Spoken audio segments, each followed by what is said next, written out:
For 9 days, 8 teams have vied for the right to play in collegiate baseball's premier event. One game that has sparked jubilation and the celebration of a championship for over 50 years. One contest which has provided glorious moments and unlikely heroes. 0-1 pitch. Base hit left field. He's going to wave him around. Topham comes up throwing to the plate. LSU wins it.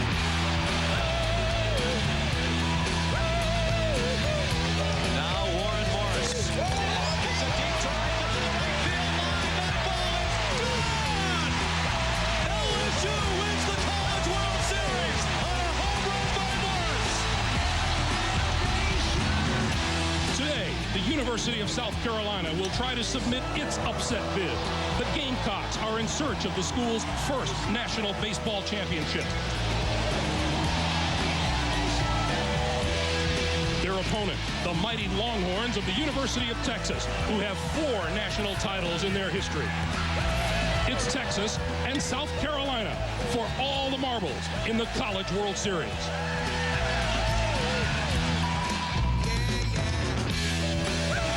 Welcome to Johnny Rosenblatt Stadium here in Omaha, Nebraska, where one terrific team will prevail. Will it be the Gamecocks of South Carolina, or will it be the Texas Longhorns? It is a typical hot midsummer day here in the state of Nebraska. Temperatures in the upper 80s right now. It promises to get warmer today. It's already warmer down on the field where the temperature has gone above the 110-degree mark.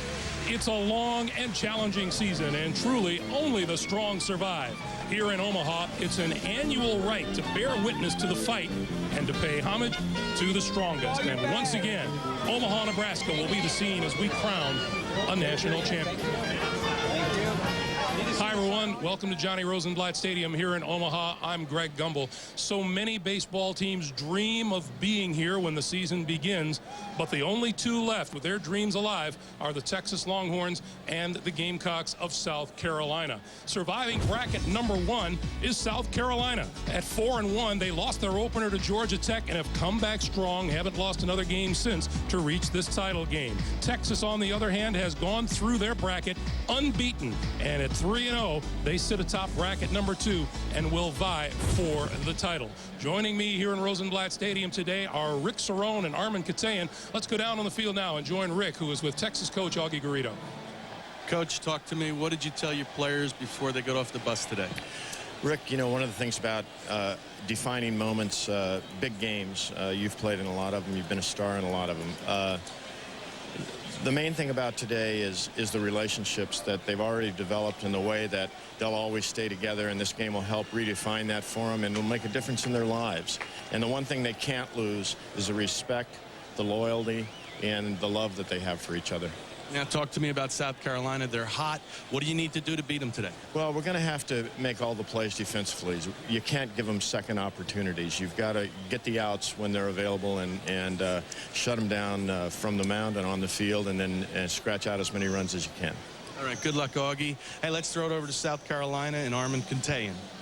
Thanks, Rick. I'm with Ray Tanner, the head coach of South Carolina, which won its school record 57th game yesterday. Coach, some of the people watching the game might wonder why South Carolina. What defines this team? Well, we've got great character on this club. I'm not sure it's the most talented team I've ever been associated with, but it's a team of tremendous character. We've had some adversity along the way. We bounce back. We lose a couple games, and we come back.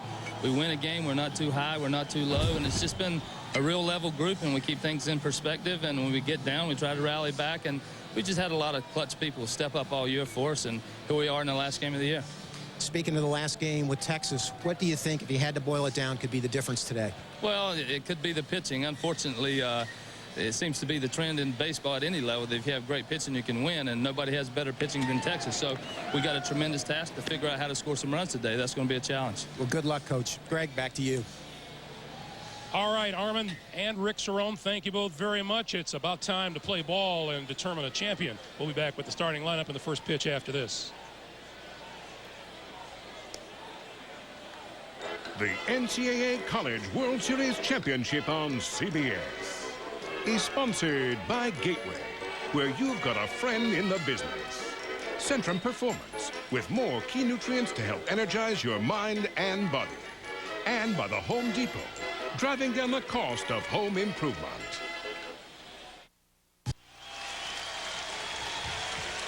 Two outstanding baseball teams, South Carolina and Texas. And the Longhorns, the home team in this matchup here this afternoon, take the field. Let's take a look at the South Carolina starting lineup sponsored by Centrum. This is a team that belted 122 home runs this year. Drew Meyer leads off and plays shortstop, a .361 hitter. Batting second in center field is junior Justin Harris. Hitting third, power man, 29 home runs, 94 RBIs, senior first baseman Jerome Peters. The cleanup hitter is right fielder Steve Thomas. Hitting in the number 5 spot is the designated hitter Trey Dyson. Hitting sixth and playing left field, Garris Gantz. A big game for him yesterday to get Carolina here. Third baseman Brian Busher hits seventh. The catcher, another guy who had a great game yesterday, Landon Powell. And out at second base is the freshman Kevin Melillo. Okay, Greg, let's take a look at the Texas defense. You'll have Chris Carmichael in left field, Napoleon in center, Majewski in right field. Third baseman will be Omar Quintanilla. Brandon Fahey will be the shortstop. Tim Moss, the second baseman. Jeff Ontiveros will be the first baseman. Behind the plate, Ryan Ubel. And on the mound, Justin Simmons. He's 15-1. They're looking for a big game out of Justin Simmons. 15-1 on the season. The 2.44 first-team All-American pitcher. Neither of these coaches was absolutely sure yesterday who was going to start this game, or maybe they were and they just didn't want to say. Well, they kept it to the last minute. You see a lot of Hook 'em Horn fans. Sold-out crowd. Beautiful day. There's Augie Garrido, Texas, looking for a 5th national championship. And South Carolina looking for its first.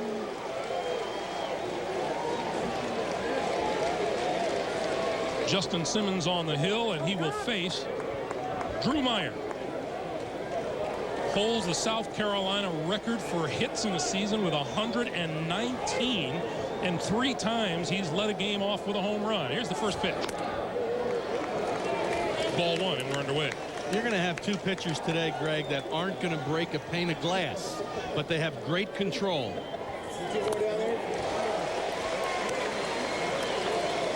Meyer swings and misses, and the count is even at 1 ball and 1 strike. Drew Meyer, .361 on the year, 6 home runs and 40 runs batted in. The 1-1 towards short. Brandon Fahey right through his legs.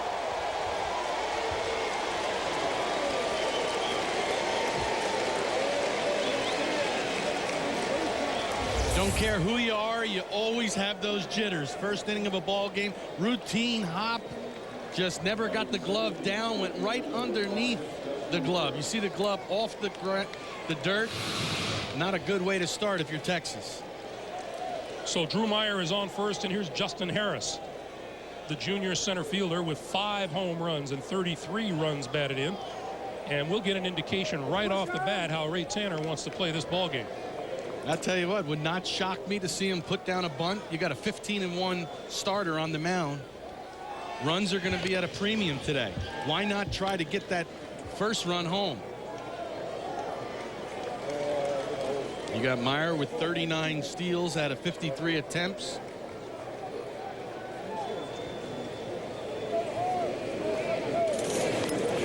And Harris did go for the bunt and fouled it off. Here's how South Carolina has gotten here. Boy, after a really what should have been a depressing loss to Georgia Tech, Coach Tanner said, hey, forget about that one. That one's over. And they went on to beat Nebraska, Georgia Tech, Clemson, and then Clemson again. And how sweet a victory is it for the Gamecocks to knock off South Carolina state rival Clemson twice to reach this championship game. Yeah, Clemson was in the driver's seat. And what a terrific ball club they were, too. We talked about it last week in our broadcast that Division A, this division South Carolina was in, that was the hitters. And the Texas division, the bracket, was definitely for pitching.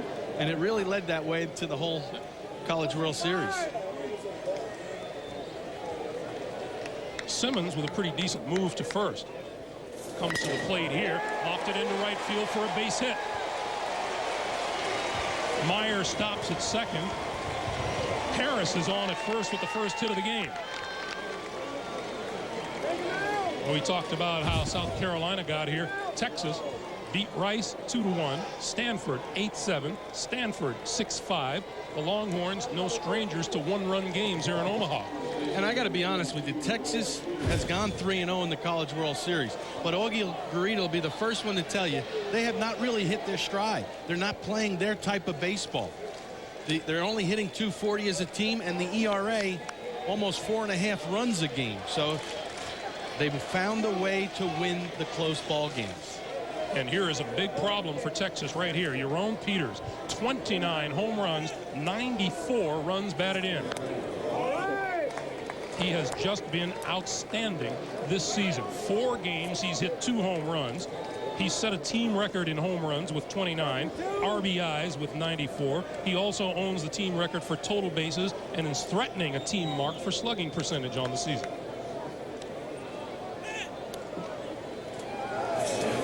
That one stays outside, and it's 2 balls and no strikes. And just like we've seen the last 3 days from this South Carolina team, you make a mistake against them, they punish you.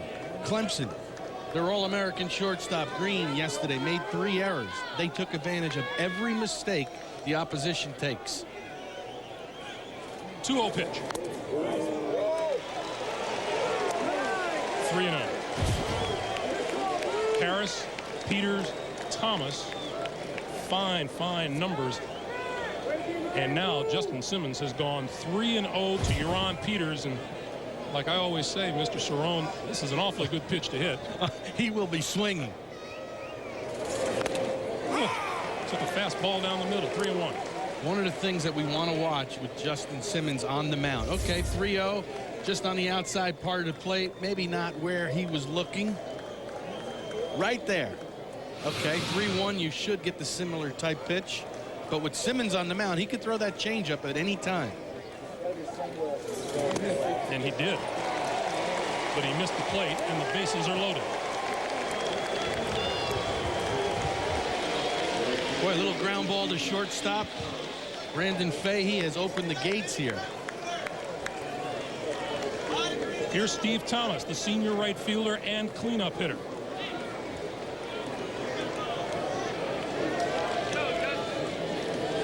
You see with South Carolina the damage they have done to the opposition in the first inning. And unless something unusual happens here, they're going to do a little damage right now. Well, right now, if you're Texas, you'll take 1 run. If you can get out of this with just giving up 1, Justin Simmons has done his job. The Texas defense, the infield is back, and there's a breaking ball across the plate for a called strike. Greg, one of the other things we have to keep in mind, the home plate umpire, Jim Garman, plays a very important role today for Simmons. His control has to be perfect. He has to get the outside corner. That stays outside, 1-1. When a guy doesn't have a 95-mile-an-hour fastball, it's very important with that guy behind the plate. He's got to be able to give him a little bit more. If Simmons has to throw the ball over the middle of the plate, he's going to be in trouble. Straight up in the air. Down at third, Quintanilla draws a beat on it and makes the grab. There's a huge out. Out number 1. The umpires for today's game, Jim Garman is behind the plate. John Magnuson is down at first. Nick Zabelli at second. A.J. Lastaglio is at third. Perry Costello down the left field line, and Kevin Doherty down the right field line. Here's Trey Dyson. Right here, right now. And Justin Simmons is a double play ball away from getting out of this inning.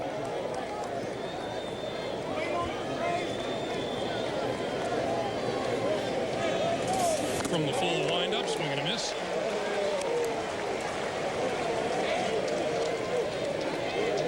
Looked like a little breaking ball, first pitch breaking ball. Up in the strike zone, but he swings right through it.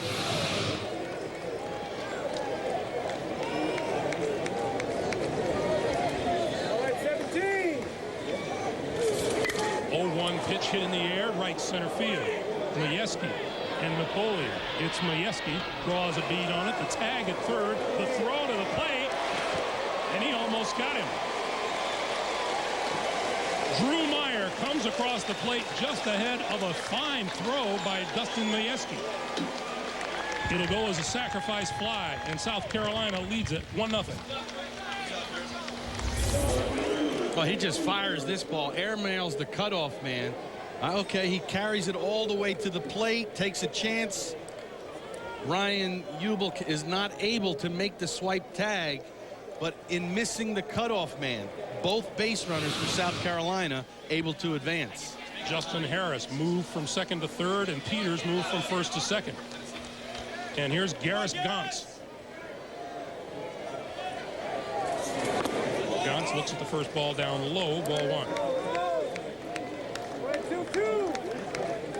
1. Down at third is Justin Harris, who has the only hit of the inning, and your own Peters, who drew base on balls, is out at second. The 1-0 pitch. 1-1. I was talking about bases loaded, nobody out in the first. Right now, if you're Texas, you'd be mighty happy. You can get a ground ball out or a pop-up in this situation and only give up 1 run. That one stays outside. Interesting, when you were talking about how much of home plate and how much leeway Jim Garman will give the pitchers, you're talking about the outside part of the plate, or you're actually talking about the inside part of that other batter's box. That misses outside, and it's 3-1. Well, just to reiterate the point, when you throw 85 miles an hour and your best pitch is the changeup for Simmons, you don't have the opportunity to just rear back and fire it down the middle of the plate with a 95 mile. You have to be perfect on the corners. Count is full now, 3 balls and 2 strikes. So many pitchers nowadays in the big leagues. Jamie Moyer comes to mind. That's who Augie Garrido kind of compared Justin Simmons to. A Jamie Moyer that works off the plate, gets the hitters to swing at bad pitches. 3-2 pitch. Strike 3 call. Terrific job by Justin Simmons coming back with the bases loaded. He allows just 1 run. We'll go to the Longhorn half of the first inning. South Carolina leads it 1-0.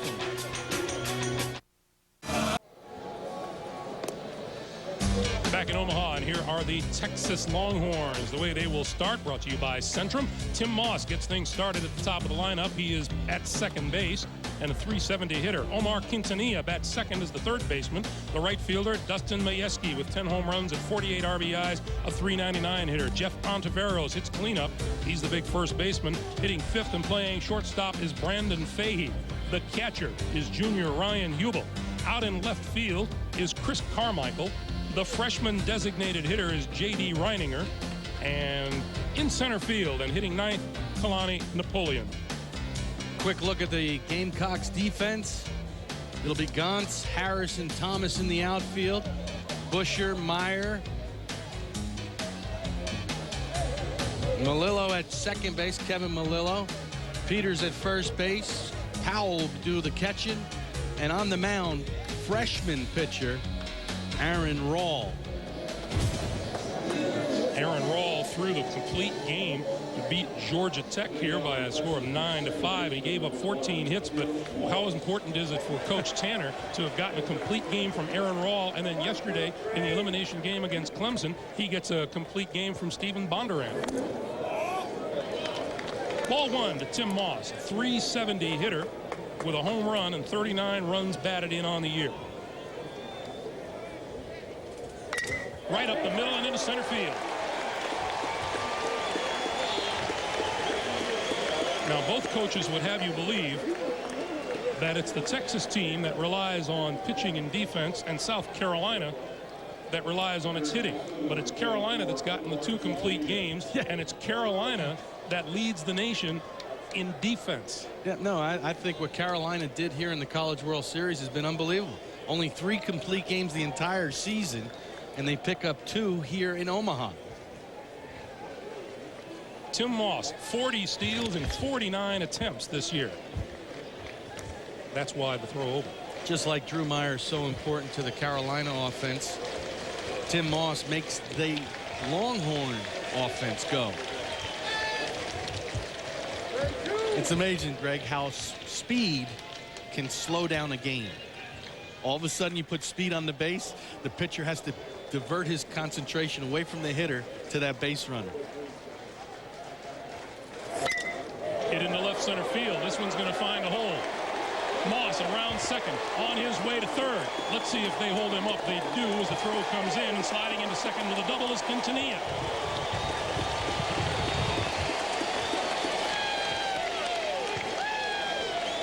So down a run, the Longhorns come right back with a single and a double. Well, perfect placement.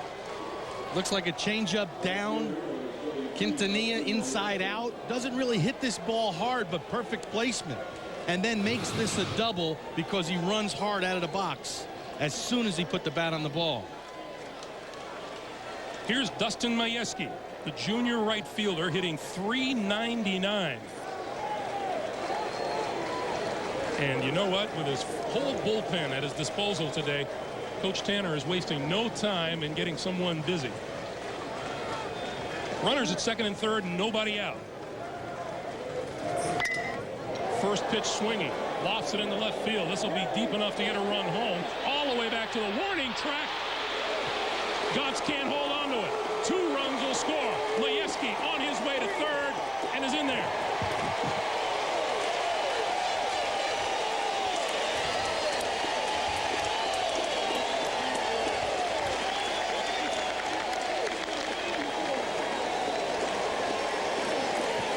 I'll tell you what, that ball just kept carrying and carrying. I know the wind's blowing out to left field.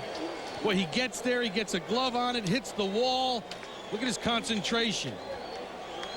Just out of his reach, but that ball carried an additional 50, 60 feet. I thought it was a routine fly ball. Turns out to be a 3-base hit. 3-base hit and 2 runs scoring.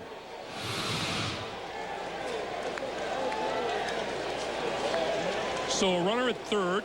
Texas now in the lead, 2-1. And here's Jeff Ontiveros. 20 home runs off of his bat this year. Takes a called strike on the outside corner.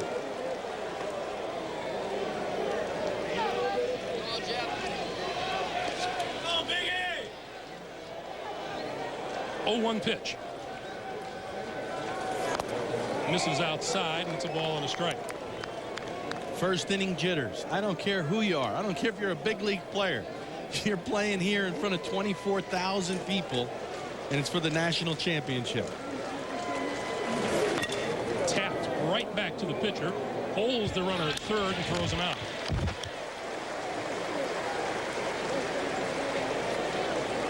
So Aaron Rawl registers his first out of the inning with the 4-hitter, and here's Brandon Fahey.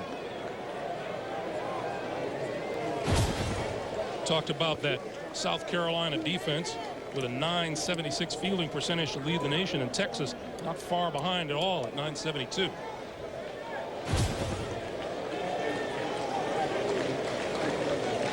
So here's Fahey, a .295 hitter.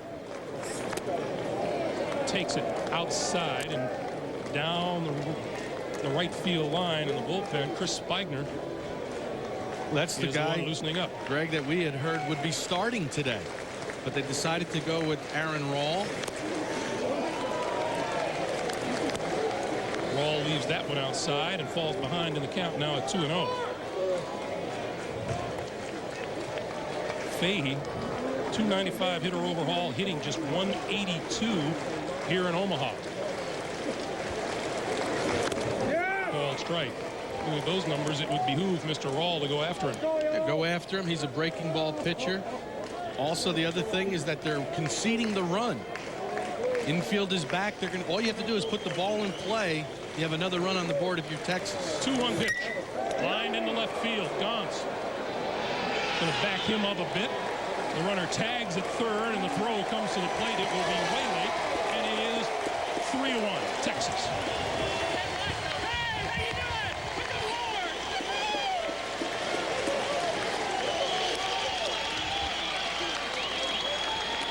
So what an interesting first inning for both these teams. Well, one way to settle those nerves is to get runs early. And both teams have done that. Now they try to settle in if you're the pitching and defense. That's what's going to win this ball game. 2 out, nobody on. 3 runs home for the Longhorns. Go, 1, 2, 3. And here's Ryan Hubel, the junior catcher.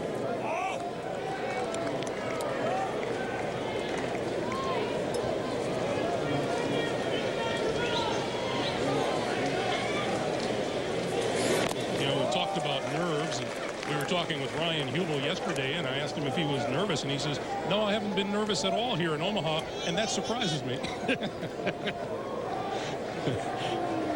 2-0. Inside corner, 2 balls and a strike.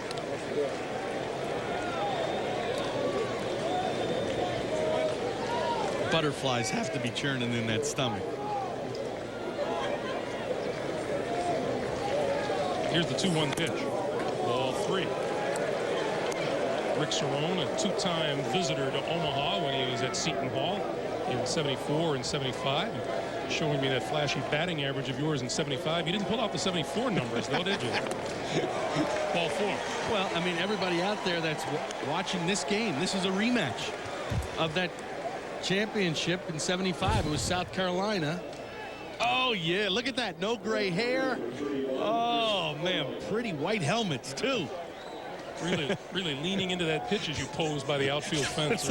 And my feet were stuck in mud in that picture. That was a promo shot from Seton Hall.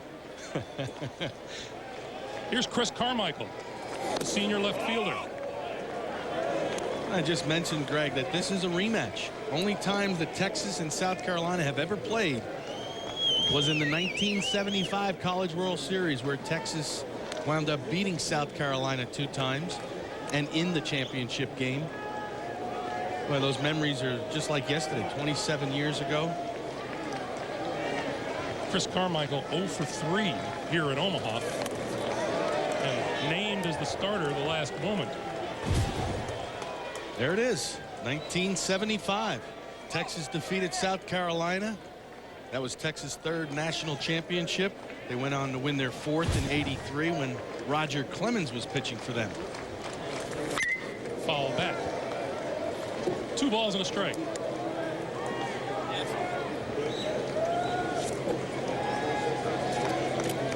South Carolina had runners on the bases with nobody out in the first inning on an error, a single, and a walk, and then a sacrifice fly got a run home, but Justin Simmons wriggled out of further damage.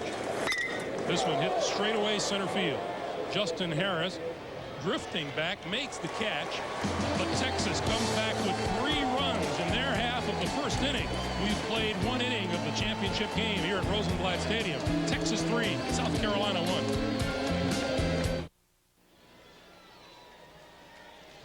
Back in Omaha for the start of the 2nd inning, Texas with a 3-1 lead. We're talking about this championship game that these 2 teams played in 1975. That's Keith Moreland with a 2-base hit into right center field to get a run home. Moreland still holds the record, 23 career College World Series hit. That helped put Texas up, and they held on to win it by a score of 5-1. And Keith Moreland, there he is, one of the broadcasters for the University of Texas. Oh, man. You were telling me a story about a ball that he hit here in Omaha. Yeah, he hit a ball, and I thought it hit off our first baseman, Todd Heimer's glove in 75. It turned out it ripped the web out of the glove. That's how hard he hit the ball. Right through the glove. Here's Brian Busher. It'll be Busher, Landon Powell, and Kevin Melillo for South Carolina. The count is even at a ball and a strike.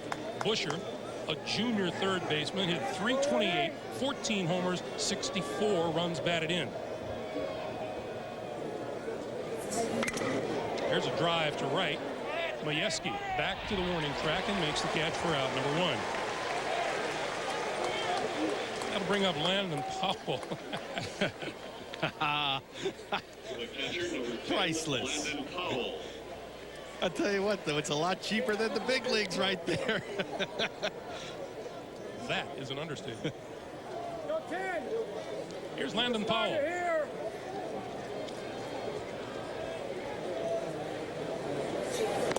That's a called strike. You know, we're talking about what a job the bottom of this order did yesterday against the Clemson Tigers. And one of the guys said, we thought we'd give Harris and Peters and Thomas a break. Give them a day off. Yeah. Gauntz yesterday in the press conference saying, we just hope they show up today. 1-1 pitch. 1-2. You know, you talked about those first inning jitters, and it does look like that Justin Simmons has settled down a bit. Those 3 runs will do that to you as well. What he hopes to accomplish, and I'll tell you, he wants to build on their emotion. It's the championship game. He wants to get the South Carolina hitters to swing at a lot of bad pitches. This one hit deep to right field. Majewski goes back, looking up, off the wall. Into second base. That'll be a ground rule double. Appeared to have been touched by a fan leaning over the wall. Well, I knew it was going to be, we're going to have a call here because he reached over. He's mad that he dropped it, but a good hustle by the second base umpire, Nick Zabelli. Now, Ray Tanner wants to go out and get the word from Nick Zabelli himself. Well, he's going to try, but this is a correct call. Let's watch it. No shirts on. Let's see the ball. Oh, it hits the yellow line. It hits the yellow line. Boy, the Boyle is carrying very well. Great shots here, as you see. Watch him reaching down. The ball hits their hands right at the yellow line. Good call by Nick Zabelli. Give those fans a glove. Those fans an error. Runner at second and one out. And that one will hit Kevin Melillo, and he's on base. So the freshman second baseman reaches via the hit batsman. It's first and second now with one out and back to the top of the order. Little breaking ball on the inside part of the plate, not trying to hit Melillo. And you know what? That couldn't possibly hurt. That didn't hurt. But I like how he just turns his body away from the ball, absorbs most of the blow. Well, you know, you're going to have to start talking about lack of gray matter if you turn into it instead of away from it. Meyer drives this one to left field. Carmichael makes the catch. And the runners retreat back to second and first. So Meyer, first pitch swinging, lines to left. And here's Justin Harris, who singled back in the first inning. Justin Harris, an interesting story.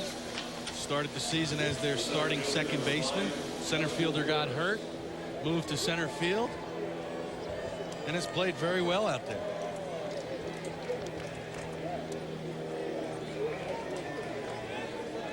Two on and two out for South Carolina, top of the second inning.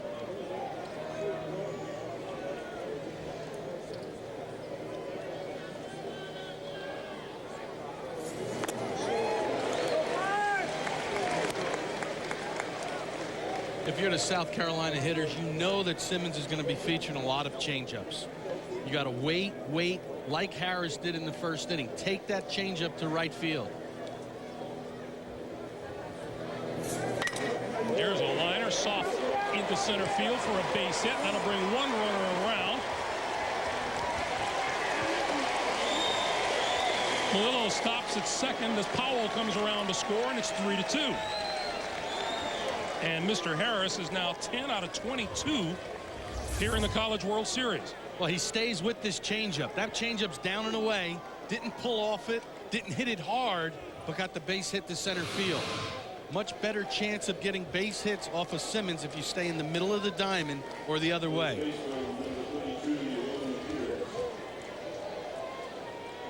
And you know what we expected a lot of from Justin Simmons? We're looking for ground balls, and that really hasn't happened yet. No, they're elevating the ball. They're getting it over the middle infielders and getting some base hits. Here's a guy who can elevate, Yaron Peters. Waited on it, fouled it back.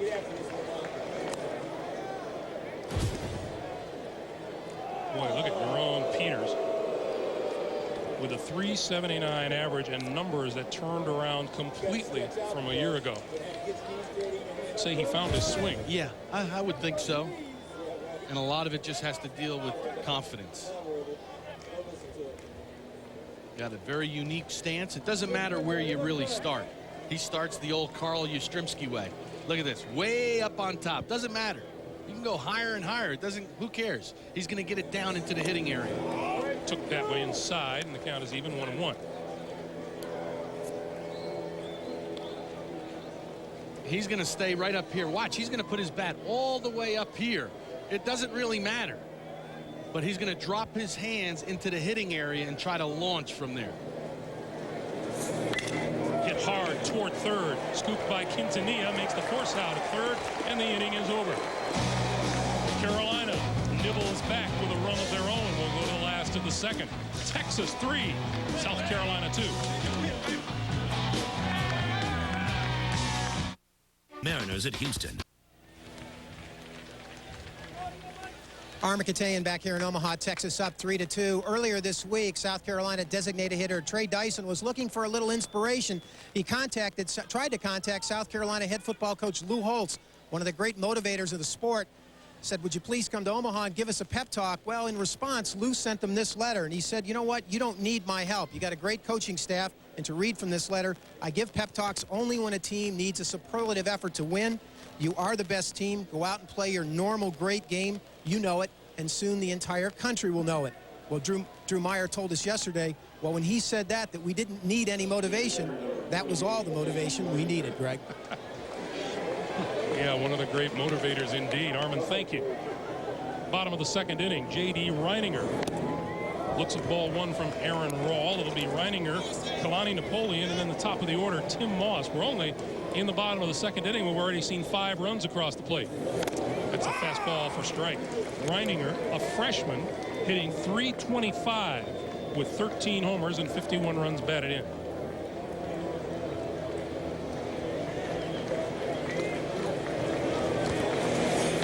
Off speed, 1-2. That's my favorite shot, right behind home plate. It makes me feel like I'm catching again. And it gave you a good look at a curveball. You saw how it broke. I want you to know that we think that wearing the equipment up here in the booth is entirely unnecessary. 1-2 pitch.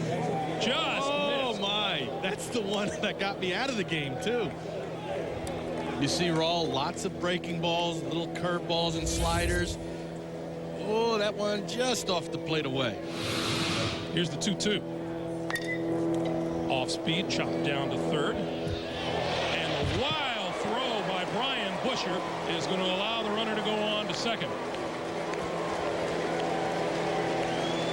So South Carolina, which played 32 games without an error this season, and the best fielding team in the country, just came up with a doozy. I don't know what happened here. Perfect position, the crow hop, and then just airmails everybody. Watch out behind first base. Everybody's pumped up. So the errors are even at 1 apiece. And here's the number 9 hitter, Kalani Napoleon. If you're Texas, you want to tack on runs. Number 9 hitter, you look for him to bunt here. Augie, second winningest coach in college history, says, wait a minute, Rick, let me coach this team. Kalani's a guy that can put the bat on the ball. Can you believe Augie coached me in '74 in Alaska? Even Augie can't believe it. That was before we both had gray hair. 0-1 pitch, and now he's going to look to lay one down and takes it. What a career. Winningest active coach in Division I baseball. Trails only the former great Texas coach, Cliff Gustafson. Rod Dado was in our booth before the game. USC coach, Augie. Here's the 1-1 pitch. 1-2. Kalani Napoleon wears a necklace, puka beads. And he said the first part of the year he didn't wear it, and then he wore it and he started to hit. So he thought, well, I'll continue to go with it and hope coach doesn't notice the necklace. Just another superstition. Took that one, 2 balls and 2 strikes. I love the way Augie described him. He said, Rick, he can't run. He's not that great of a hitter. Gets a bad jump on balls in the outfield, but I'll take 10 guys just like him. Plays hard, and he's got a lot of heart. Here's the 2-2 pitch. Hit in the air, center field. Justin Harris draws a bead. Runner tags at second, fakes the go. Look at that throw. Hits the cutoff man, and that is out number 1. Boy, has Texas been here before? Yeah, a few times. How about 29 all told to lead everybody in the country? 29 times with 4 championships. Top of the order now, and Tim Moss. Reininger reached second on the throwing error by Brian Busher.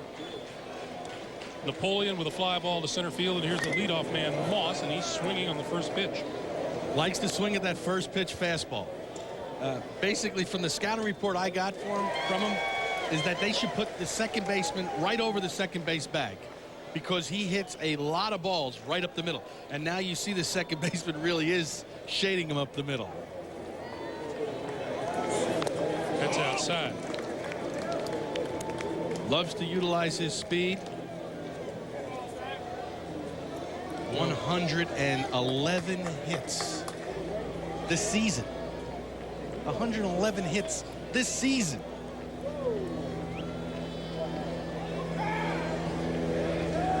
One, 1 and 2.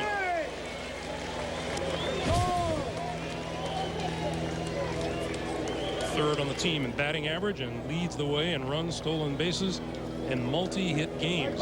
He's the perfect guy to set your table. Yeah, exactly. That's what you want from your leadoff hitters. Get on base and score runs, and he does that.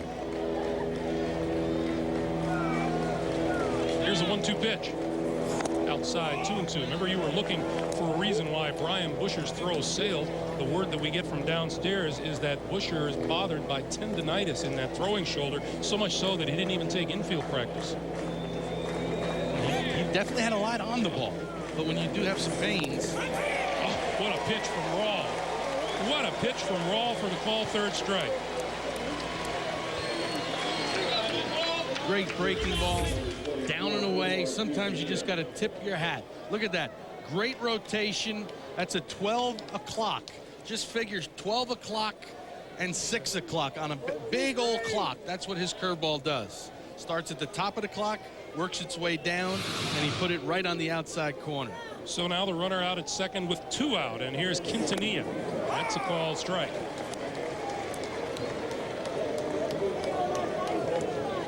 Quintanilla doubled in the second inning, and along with Moss scored on the 3-base hit by Majewski.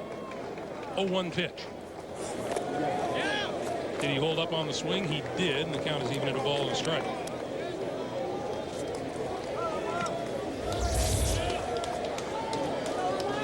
Quintanilla hitting .385 in the College World Series this year. He's been carrying a hot bat for the Longhorns.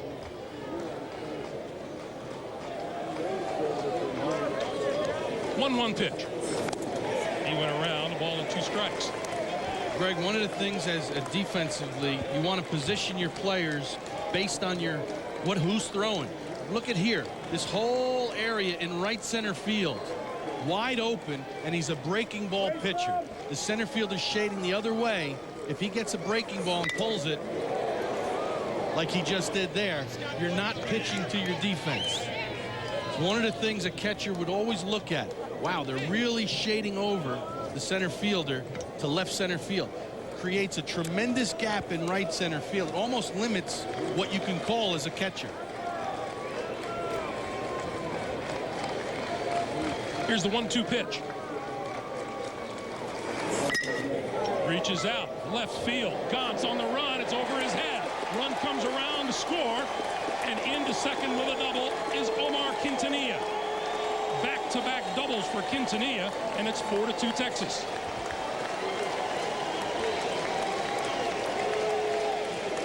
Boy, I tell you what, it looked like a fastball away from him. Oh, backdoor breaking ball. Backdoor breaking ball, trying to go to back. Look at that ball. That ball's 6-7 inches off the plate away. He drives it right down the left field line. So Aaron Rawl was close to escaping without damage. But Quintanilla's second double of the day has the Texas on top by 2, and here's Majewski, who tripled 2 runs home in the first. We have seen guys running around the bases like crazy here. We're only in the bottom of the second inning. Called strike on the fastball, 0-1. There was Dustin the other night that had the 3-0 green light, and he did exactly what Augie Garrido wanted to do against Stanford. It was a 6-6 ball game, 3-0 fastball, and he hit it out of the ballpark. Halfway through that swing, he knew he shouldn't have been going after that pitch. 0-2. That's one of those emergency hacks. You've started it. Oh, I can't stop. So let's see what Rawl does. 0-2. Way up high. Why not? Majewski offered at the pitch before. Go a little higher. Not a bad call. Let's see how high he wants to swing at it. Maybe he wants to get up on the ladder. A ball and 2 strikes. He fought that one off. Again over his head. Well, he's laughing. He's going to have to jump up to hit the next fastball up there.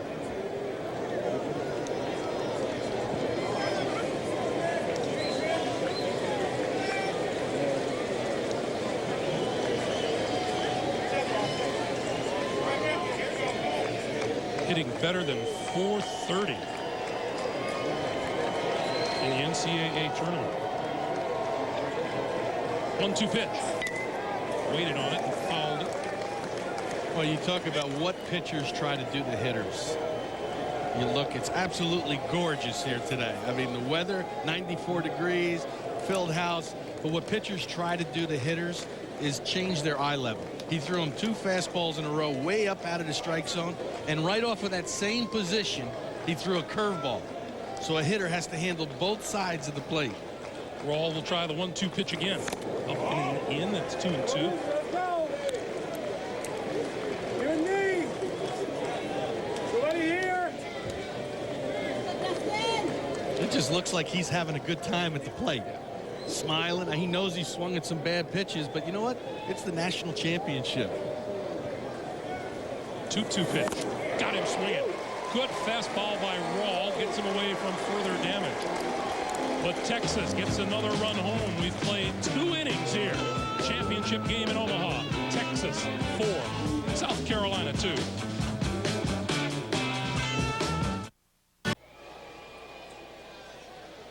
Armin back here in Omaha with the guys we were just talking about a few moments ago, Keith Moreland. Keith, you played here 3 years. You hold the record for career hits. What stands out from that 75 championship team? Well, the first thing that stands out is we won the national championship. We took a little while to get that done, but we couldn't get Ricky Cerrone out. I know that. But it was a great feeling to finally, after 3 years, being able to say you were the national champions. You know, there are a lot of teams that start out at the beginning of the year with this wanting to be their championship, and to get here and be that was a great feeling. You played 12 years in the big leagues. I'm wondering your thoughts on Augie Garrido, one of the great college coaches. Well, I think Coach Garrido is a great college coach, and the reason that he has that is he's able to take what talent he has on that team. If he has a team that's pitching and defense, he'll manage that way. If he has a team that's good offensively, he'll let them go. You know, letting Dustin Majewski 3-0 swing away won us a game on Thursday night. You said you loved Rick Cerrone. Thought he was the best player you ever played against. Greg, back to you. Armin, Keith, thank you.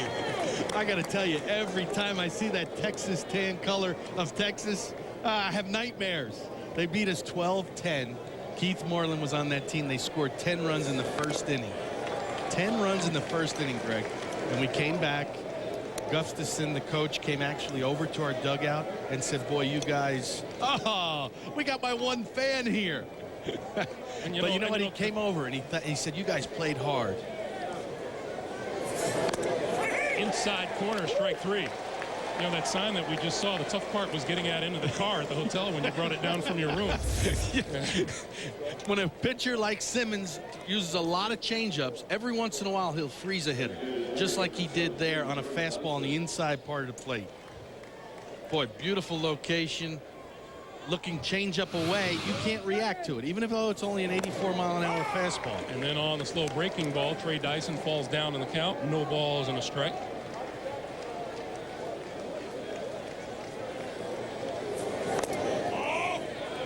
One and one.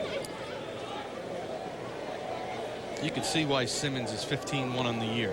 A little bit here, a little bit there, take a little off, big breaking ball.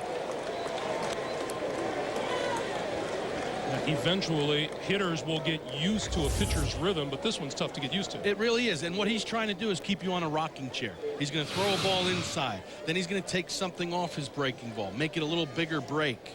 He just keeps playing with the hitter's eye level and their balance. Fastball inside. Perfect. I mean, he showed him slow breaking balls, then wants to back him off the plate with a fastball. Really good pitching here. Now let's see if he sends him something low into the outside. chopped toward first. Ontiveros to Simmons covering.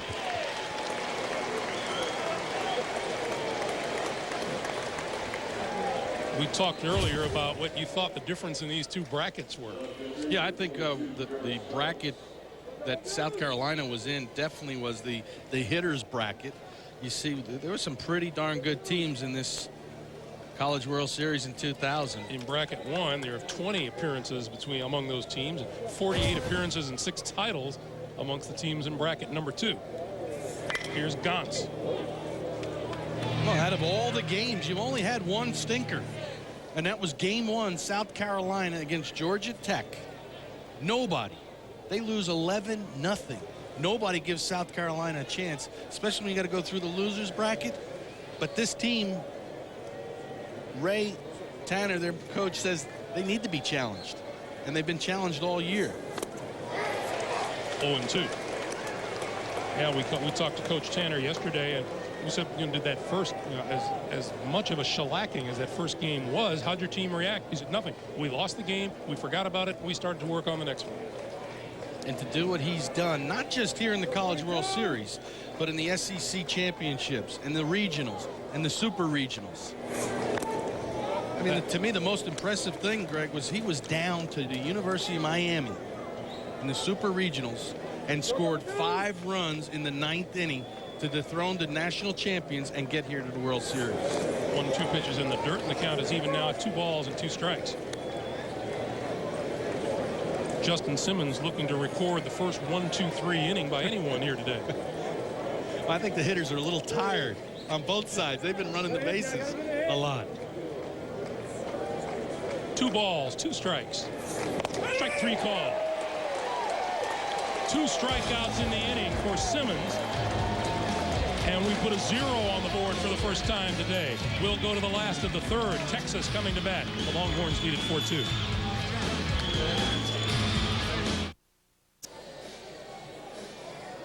We welcome you back to Omaha, College World Series championship game. Greg Gumbel along with Rick Cerrone. And you knew that these 2 pitchers were too good to let runners keep running around the bases for forever. Otherwise, they'd be gone here by now. It'd be interesting to see if Alan Rawl can settle down the way Justin Simmons did last inning. Yeah, I mean the nerves.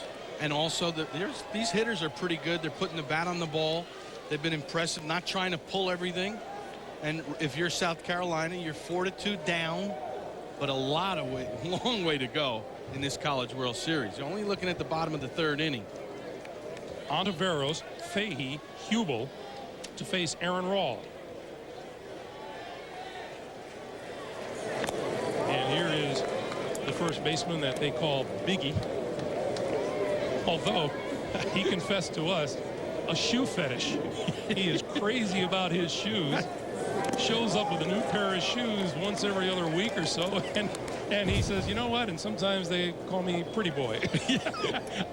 I like Biggie, and Biggie because look at the numbers. 55 career home runs. That's all-time record for the University of Texas. Yeah, he has 3 different pairs of shoes. He wears, I guess it's soft cleats in BP. Then he takes infield with what he calls his BP cleats, and then he got his gamers, and he only uses his gamers for the game and polishes them. Oh, keeps them spiffy. In fact, before the game, there's Biggie. Our guys are unbelievable.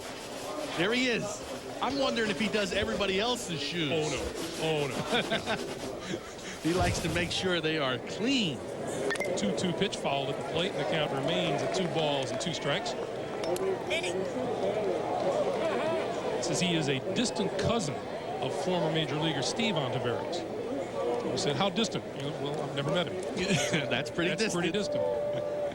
Here's the 2-2 again.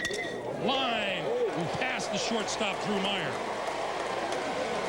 Makes the turn at first and will hold with his first hit of the day. And the 5th for the Longhorns. Look at that great split finger. You get a good look at what his split finger does. Boom, drops down. He stays with it. Doesn't pull off the ball and just drives it through the middle of the diamond. And Ontiveros now a 7-game hitting streak. Here's Fahey, and Fahey tries to lay it down and bunts a foul up the third baseline.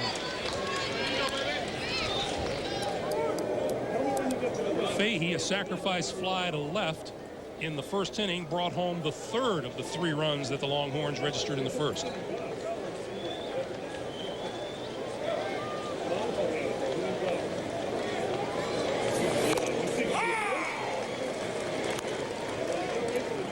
Oh, and 2.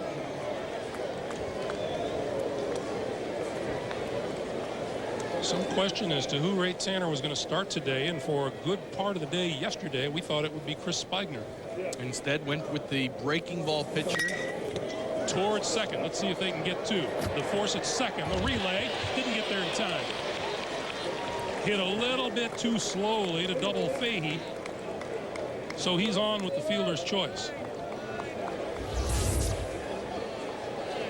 A little change up down. Fahey goes over the top of the baseball. Doesn't really hit it hard. I didn't think there was a chance to turn the double play. Good feed. Get that lead runner. Keep the double play in order. I don't know what they're arguing now.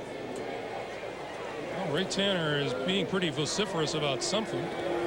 Well, it could be where he slid at second base. You have to be able to touch the second base bag. Let's take another look. Let's watch where he is. Let's watch. He's got to be able to touch the second base bag. Can he? He's going out to get him.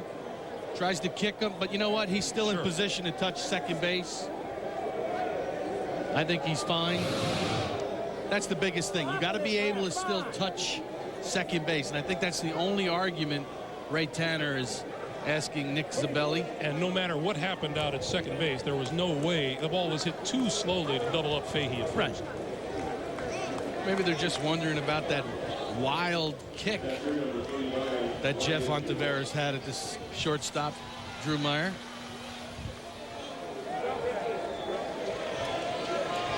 Pretty good running combination here. Would not surprise me to see Fahey start and Jubel hit and run, especially on a 1-0 count. Fahey is 8 out of 10 in the stolen base department.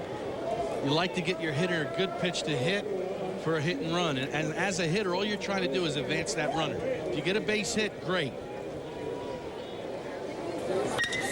Ripped foul down the third base line.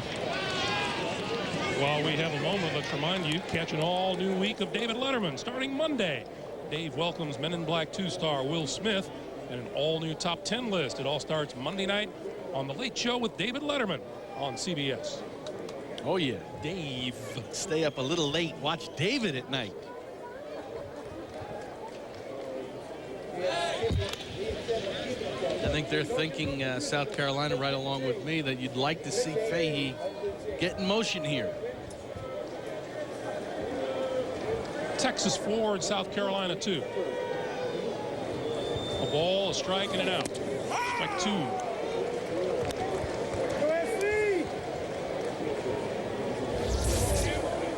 Pretty good fastball on the outside part of the plate. Umpires have been very good out here in the College World Series. Consistent, calling a lot of strikes. Throw down to first. And Fahey dives back in. Yeah, and you mentioned the key word, too. It's consistent. If an umpire is going to be bad, you'd rather he be consistently bad. That hasn't been the case here. The biggest thing is, as a home plate umpire, you do want to be consistent. If you're going to give the pitchers a little bit east and west, side to side, that's okay. A hitter can adjust. Sky high pop-up into short left field. Meyer is out. Gantz is in. Gantz calls and makes the catch.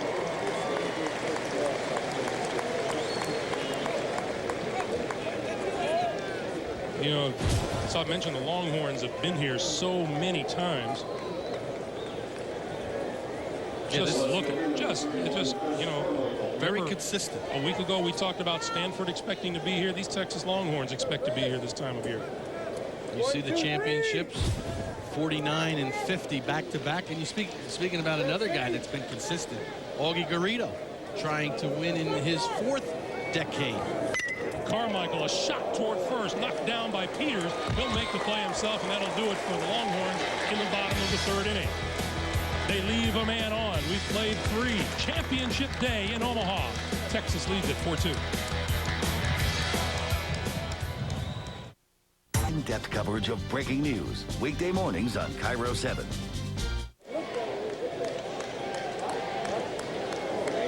Greg Gumbel, Rick Cerrone back in Omaha, and we are still in the bottom of the 3rd inning. Shortly after you went to commercial break, everything came to a screeching halt on the field, and the umpires announced that they had called a balk on Aaron Rawl, which moved the runner, Brandon Fahey, down to second, and Chris Carmichael is still at the plate with a 2-0 count. That was a big deke, because I was watching, and I said, oh, wait a minute, they're going back out on the field. Balk was called, so it's still 2 outs, but now a runner at second base. New life for Carmichael. It's like a mulligan in golf. 2-0 pitch. Ball 3. The only thing I don't understand is why they, unless it was the first pitch to him, which it probably was, to Carmichael. Normally, if it's a balk, you don't go back to 0-0 count. That's called strike. 3-1. Here is the pitch on which a balk was called. Let's take a look. What does he do? Oh, he never paused. Never paused. Oh, no, we're back to 87. A discernible stop. 3-1 pitch, foul at the plate. 3 balls, 2 strikes. Remember 87? Oh, where you waited for the light to turn green. Man, you had to wait. There was more balks called in than any year in Major League Baseball. A discernible stop. So now the count is full on Carmichael. 3 balls and 2 strikes. Toward first, I never had to change the scorecard. It's Peters unassisted. I honestly believe we have come to the end of the 3rd inning. Cue the Stones. 4-2 Texas.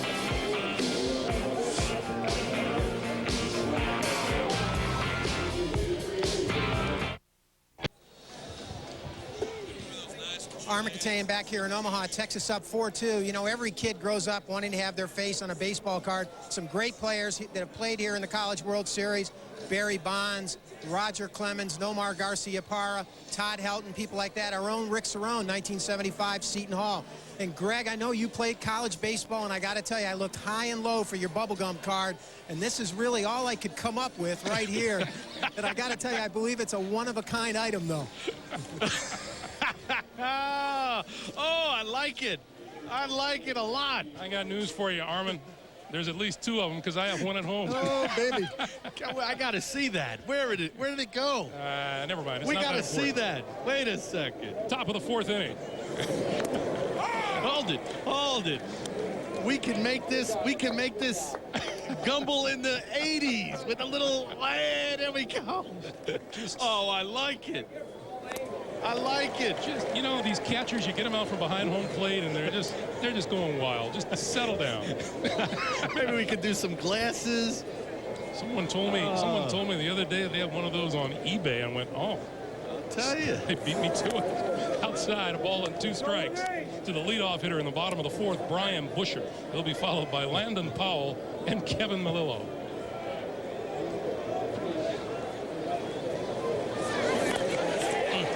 When you know the bobblehead business is really going into the toilet. You've arrived. We see Simmons now playing with the hitters' heads. Slow breaking ball. Very difficult to hold up. Everything breaks down. 4 strikeouts on the day for Justin Simmons. And here's Landon Powell, who doubled back in the 2nd inning.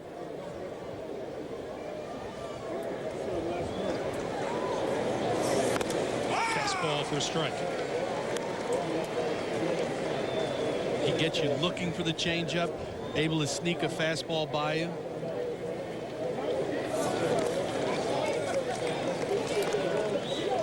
We're in the top of the 4th inning. South Carolina with a run in the 1st and a run in the 2nd. Texas 3 in the 1st and 1 in the 2nd. Foul at the plate.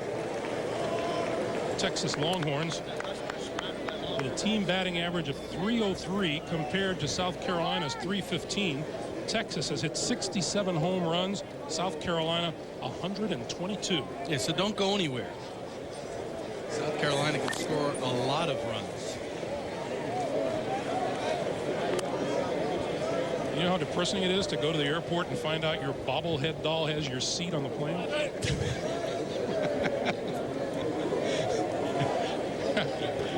1-2 pitch.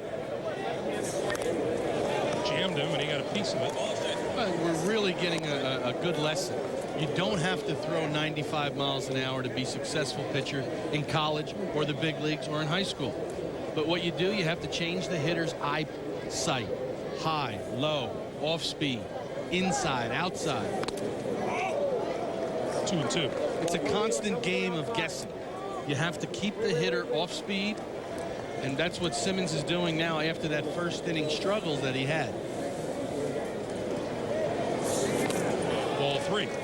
And because Simmons doesn't throw as hard as many do with his fastball, if you're a hitter, you'd love to guess right on when that fastball is coming. But you're in big trouble if you don't guess correctly. Hit in the air, center field. Napoleon with the catch. That's out number 2, and we'll take this opportunity to remind you after the game, get your official locker room championship cap and t-shirt at cbs.sportsline.com or on America Online. Enter keyword CBS Sportsline. 2 up and 2 gone here in the 4th inning, and here is the number 9 hitter, Kevin Melillo, who was hit by a pitch back in the 2nd inning. Guess what? He's hit again. That time not with a breaking ball. That time right in the middle of the back, a fastball. You know, Melillo's right on top of the plate, strides in. Oh, he's got no chance. What did Melillo do wrong? Don't rub it. Get down to first base. Do not rub it. You know, Kevin Melillo was hit just once by a pitch this season until he walked into the ballpark today. Well, you're all excited. It's the national championship game. You haven't had an opportunity to swing the bat yet. Popped into short right center field by Drew Meyer. Coming on is Majewski, and he makes the catch. And the Gamecocks are gone in the 4th inning. They strand a runner. We'll go to the last of the 4th. Texas maintaining its 4-2 lead.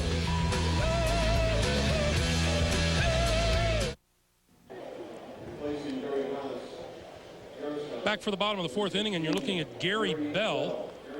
Gary Bell, number 16, is a pitcher, and he is also an outfielder, and he has replaced Garris Gantz out in left field. We don't know if anything happened to Gantz yet, but Gary Bell, 10-2 on the season as a pitcher, and a .342 hitter.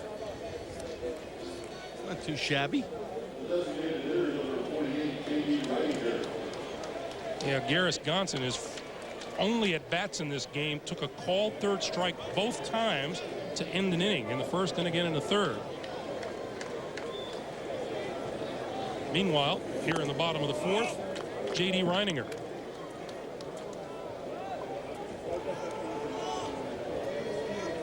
One 1-0 is the count. And that's outside. 2 balls, no strikes. Let's go down to Armin. Armin. Greg, the information on Garris Gantz is in that play where he went up against the wall, he had twisted his right knee. And it's interesting, in the dugout before the game, they were working on that knee.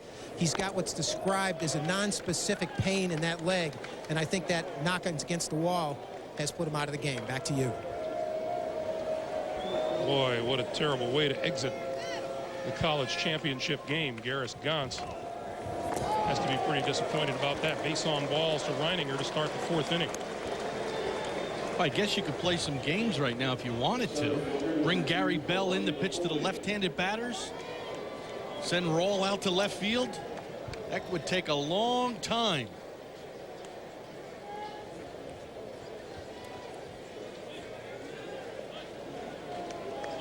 Here's Kalani Napoleon. And that South Carolina bullpen going to get busy again. Napoleon showing bunt. Pops it in the air. Diving catch made by Rawl. The throw to first is late. A great effort by Rawl Kalani didn't get the ball on the ground. Augie Garrido trying to extend his lead. See how he drops the bat? Best way to teach kids to bunt is just catch the ball with the bat, like a big tennis racket. Hold it there. Don't move it up and down. Just catch the ball with the bat. It'll go on the ground, and you'll get your sacrifice down. Top of the order now, and Tim Moss. Howell blocks it at the plate, ball one. Moss a single in the first, looked at a called third strike in the second inning.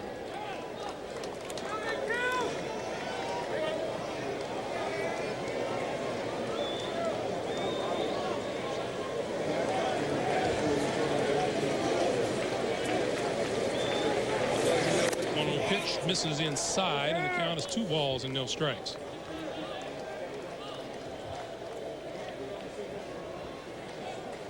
Down on the field.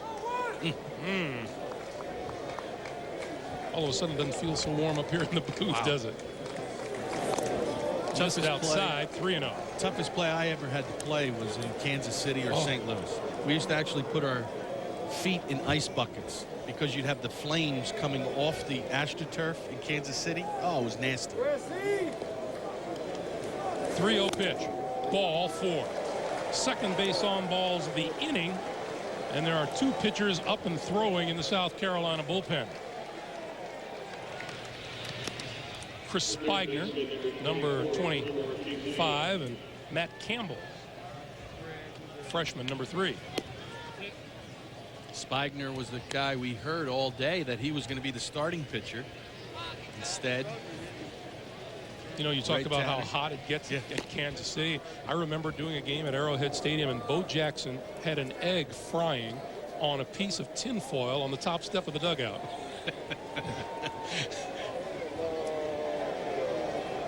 Talked about Garris Gantz. The report from Armin is that he injured that knee, and this was the play that it happened on in the first inning.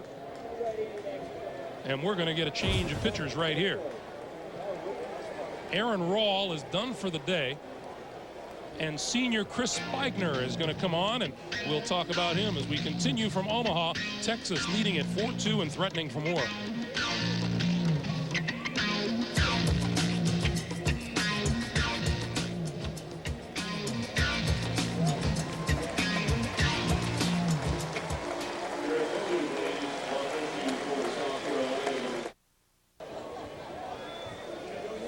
As we welcome you back to Omaha, Aaron Rawl threw 10 pitches here in the last of the 4th inning, and only 2 of them were for strikes.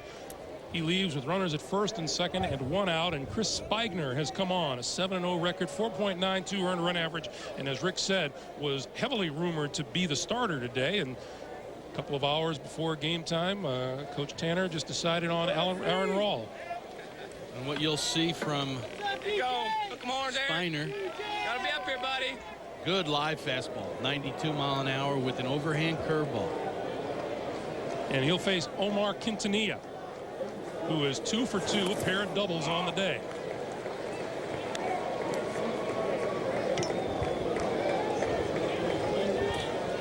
And you know what? You really can't blame anyone for running out of steam on a day like this. 120 down on the field. Hit hard towards short, diving, stopped by Meyer. He's going to wave him around to throw to the plate, and now he's going to throw back to third, and they've got him.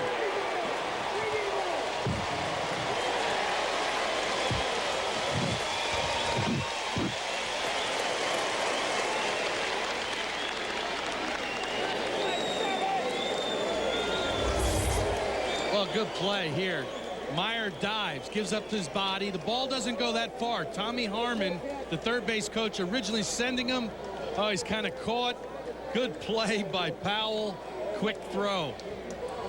No way you can get back. Tommy Harmon, the third base coach for the Longhorns, waved him around.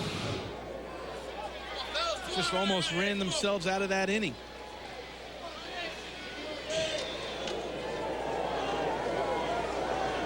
So runners at first and second now with 2 out. And here's Majewski outside. Thing that we've seen against South Carolina, you cannot make mistakes. They take advantage of mistakes. They did it against Clemson to get here to the finals. 1-0 pitch is down low. 2 balls and no strikes to Majewski, who has a triple and a strikeout. That little play there, Tommy Harmon's a third base coach. He's reading Meyer. He dives, he knocks the ball down, but the ball really didn't get that far away from Meyer. He's able to pick it up, fire it home, and then Powell did a good job getting it back to third base. Swing and a miss. Let's go down to Armin Katayan. Armin. Greg, you guys are talking about the arm of Meyer, and I asked him about it yesterday. He's just got an absolute cannon at shortstop. I said, is it a God-given gift? And he said, it is kind of God-given. He goes, I used to play long toss with my dad. But he said, one of the things I do, I like to use it as a weapon for other teams to show them that arm, to shut them down. He just did it. Back to you. Thanks, Armin. Called strike on the outside corner. 2 balls and 2 strikes. You know, as the base runner around to third, Meyer just kind of took a look and waited and then gunned it to the plate. He's got one of the best arms I've ever seen in college or on the pro level.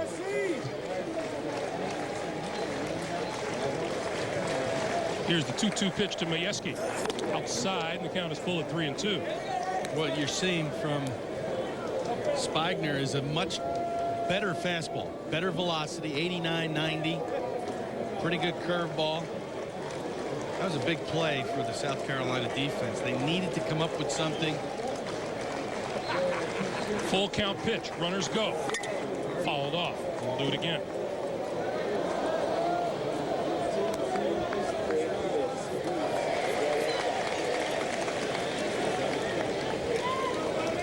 This inning began with a base on balls. Napoleon, trying to sacrifice, popped it back to the pitcher. Moss walked. We had a change in pitchers. On came Spigner, and on the ground ball to short, Reininger was out, short to catcher to third, and this one hit into left field. Going back is Bell to the warning track, and he makes the catch.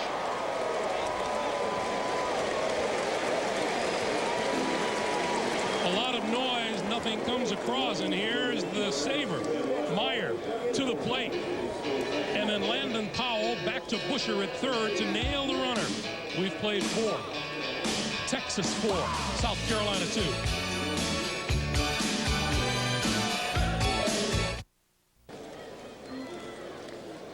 Armin Katayan back here in Omaha, roasting a bit behind home plate with Wally Groth, the athletic director at Texas A&M, and most importantly, the head of the Division I men's baseball committee. Wally, a big change next year in the championship format, best 2 out of 3. Why did you do that? Well, I think it's what baseball is all about, is series, and what this allows us, the teams, to do is they have a 4-game regional, 2-game super regional, 4-game bracket at the World Series, and then a best of 2 out of 3 series for the championship. Omaha right now, they put another $7 million into this stadium, had a very, very competitive tournament here. College baseball seems very healthy at the moment. It's definitely, the city of Omaha has done wonders out here. $7.3 million this last year has put new bleachers in the outfield, raised the fences, moved them back another 15 feet to equalize the ballpark. It's a beautiful park, and over the last 10 years, I think they put $30 million into facility improvements, and really has improved the baseball atmosphere here in Omaha. Well, thank you, Wally. Greg, back to you. All right, Armin. Yeah, Rick Cerrone talking about the last time that you were here. You said those right field seats didn't even exist, or the left field seats didn't even exist. Yeah, both. I mean, it's amazing what they've done to this facility. There was no bleachers out there. You hit a home run, it just go right down to the bottom of the hill. I-80. Yeah, you're right. Deke, you're right. Justin Harris leading off the 5th inning, pulls it foul, and the count is even at a ball and a strike. I have to be honest with you. This is, you know, we're right in the middle of the country. The minute you get off the plane, everybody is talking about the College World Series. You see the banners, everybody. Pulled foul again. It is just a tremendous atmosphere for college athletics to be playing here. The biggest crowds they've ever seen. The fan support has been sold out every event.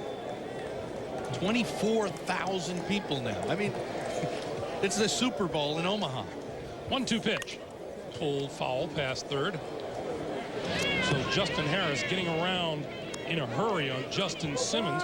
Harris 2 for 2 with a couple of base hits and a run batted in the second inning. Now, if they could only find out a way to this stifling heat.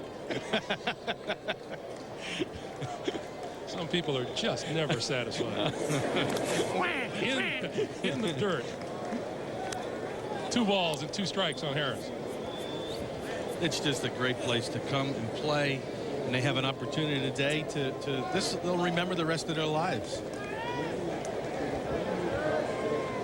It'll be Harris, Peters, and Thomas. Full foul again. I want to remind you, Sunday on 60 Minutes, whether he was sweet-talking Jackie Kennedy or dealing with matters of state, Lyndon Johnson's private phone calls were all secretly recorded. Guess who has the tapes? 60 Minutes, Sunday on CBS. In the dirt, the count is run full now at 3-2 to Justin Harris.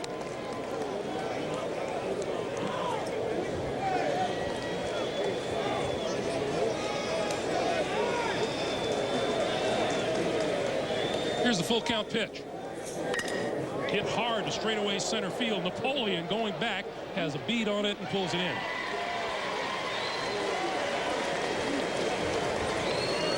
First time Justin Simmons has been able to get Justin Harris out.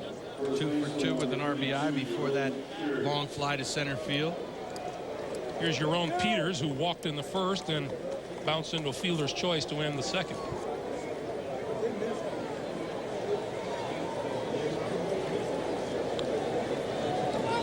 Wind is blowing out, actually blowing from the right field foul line toward the left field seats.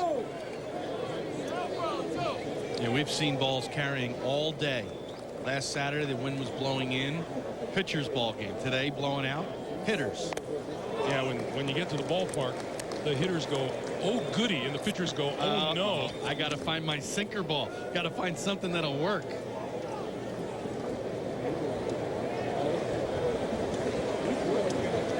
Two-0 pitch to Peters. Got him way out in front of it. 2-1.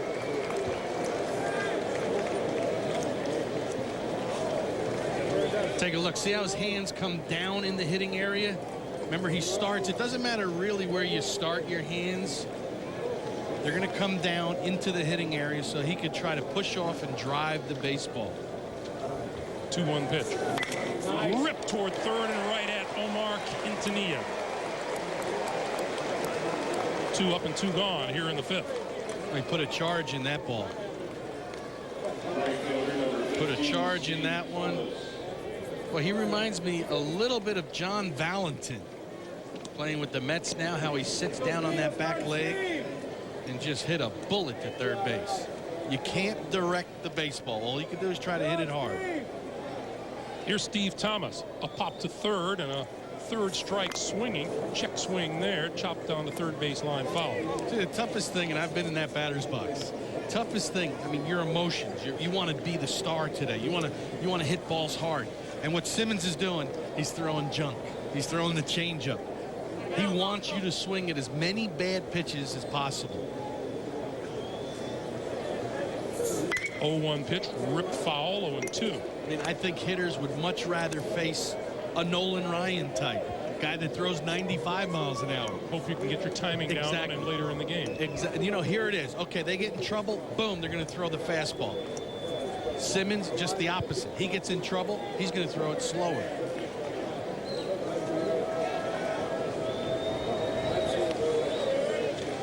No balls, 2 strikes to the cleanup hitter, Steve Thomas.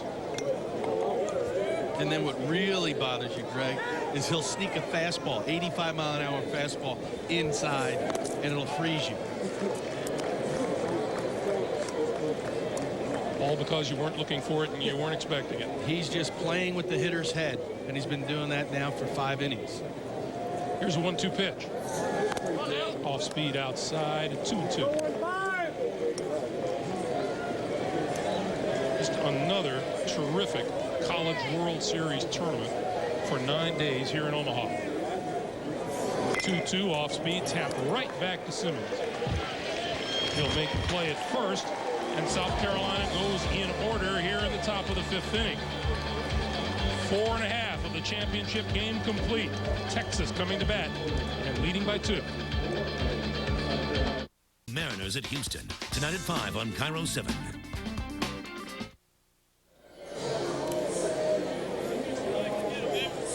Back for the last of the 5th inning. Texas coming to the plate and leading by a score of 4-2. The Longhorns got here with a 6-5 victory over Stanford on Thursday night, while South Carolina got here with a 10-2 thrashing of the Clemson Tigers here yesterday afternoon.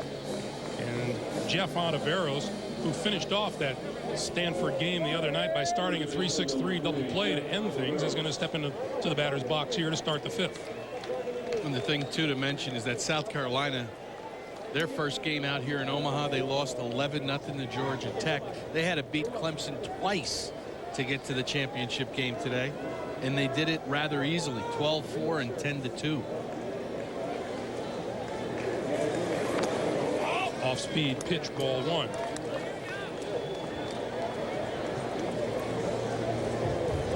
Chris Spigner on in relief of Alan Rawl.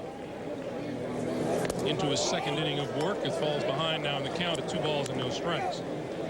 Ontiveros is tapped back to the pitcher and singled leading off the 3rd inning.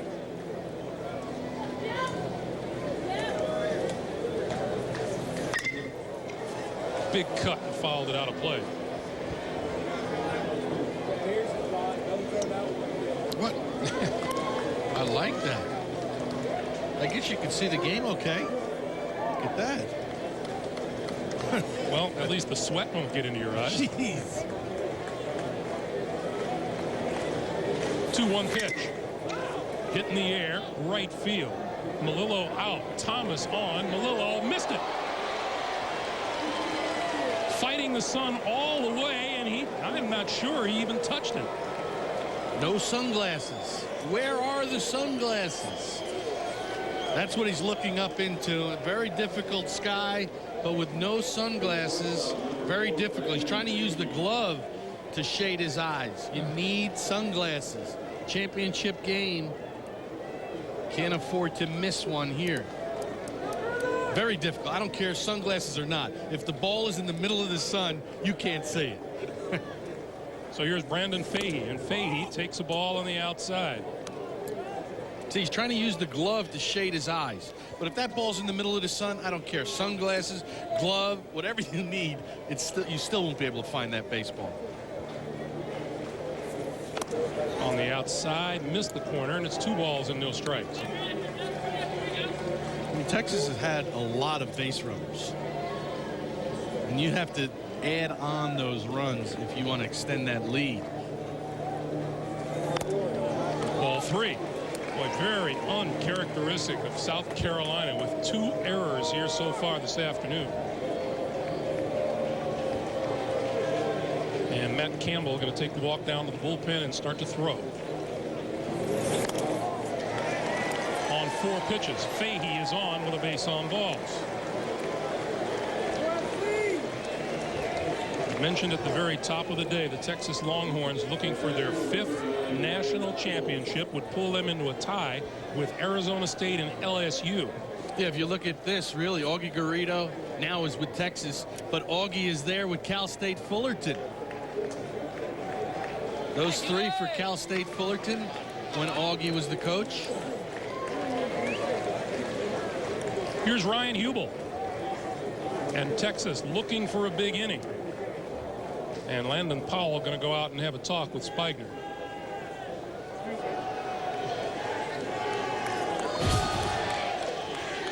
Here's Augie Garrido's titles, and he is looking for one here at Texas. Well, I tell you what, 4 decades he's trying to win national championships. You know, you got the 79, 84, 95, and 202. He's not that old. Well, this looks like a little time-killing procedure out at the mound while the bullpen heats up. Matt Campbell and John Wesley are throwing in the bullpen. Spigner, for the moment, is going to stay.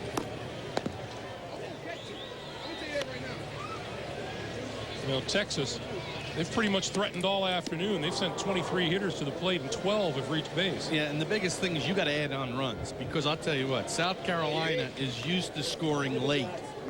They are used to scoring late. I don't have to tell you to look too far. Go back to the Super Regionals against Miami when they scored 5 in the 9th. Let's see what Hubel does here. The bunt should be on, and in this situation, you want to make the third baseman feel the bunt. Didn't show a bunt there. And Spigner has not yet shown that he can find the plate in the last few pitches. There's Augie in the dugout.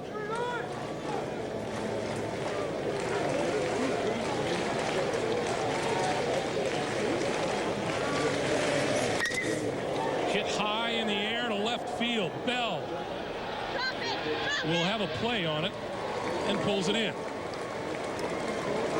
Playing for the national championship, right there, did not do his job. Not a productive out. Didn't even think about hitting the ball the other way. And you know what? Texas is not adding on. Right there, maybe you play a little conservative. You are playing for the national championship. Here's Carmichael. Twice ended the inning on a fly ball to center in the first and a ground out to the first baseman in the third. Runners at first and second and 1 out.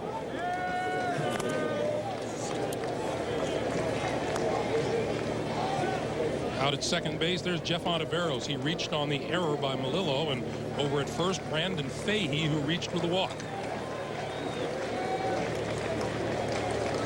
And the 1-0 pitch to Carmichael. Right back behind the plate. And I would say today, Carmichael is Augie Garrido's hunch guy. A hunch. Wasn't initially in the starting lineup. It was going to be Rosenberg, and all of a sudden, last minute, Carmichael is in there. Sometimes you just have a gut feeling. A guy, and Carmichael's hit the ball hard both times up. Has not gotten a base hit. 1-1 pitch. Breaking ball finds the plate, the ball, and 2 strikes.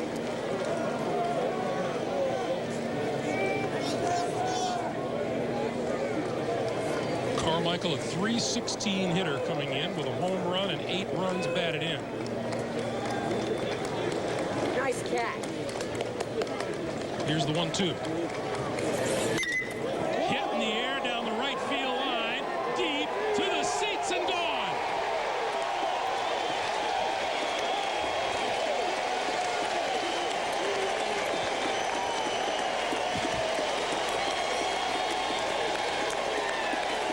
Did you see Chris Carmichael celebrate as he turned the bag at first?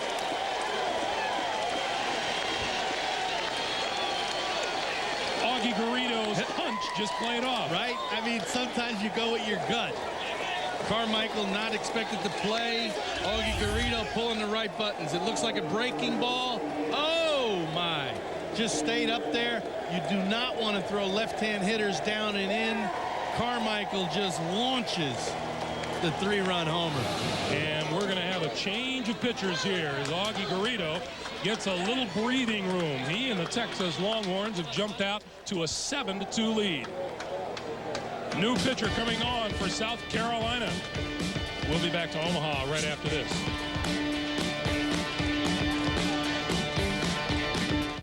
The Home Depot is driving down the cost of appliances. The Great Appliance Event is on. Now through July 7th, get free delivery on refrigerators. Texas on top 7-2 thanks to a 3-run homer by Chris Carmichael. I told you he celebrated as he went around first. Watch this.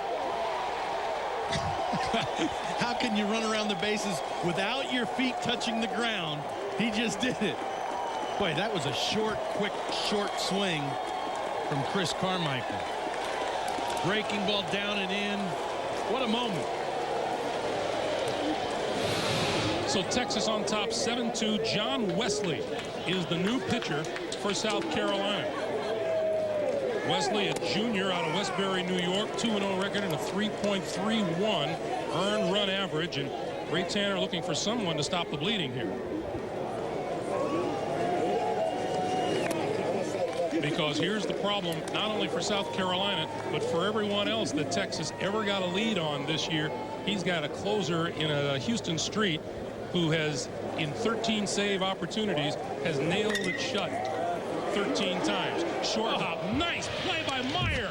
Oh my goodness, what a pickup and what a throw.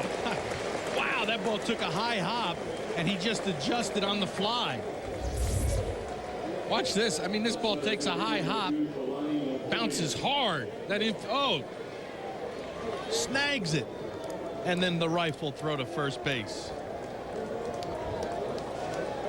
Boom. And then it's no contest once he unloads toward first. 2 out now, and this is Kalani Napoleon, the center fielder and number 9 hitter.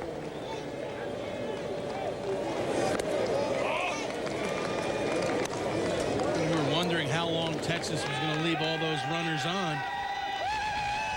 I'm going to do that. I want to broadcast the game and paint myself all up. Good. We'd like to ask the truck to send up the instruments. Be happy to do it. Boy, John Wesley, an imposing figure out there at 6'6", 235 pounds. You can see good drive, 92-mile-an-hour fastball. They don't make pitchers small anymore. Missed the plate. The count is full. 3 balls and 2 strikes. No more little Louisiana Lightnings. Ron Guidry at 160 pounds.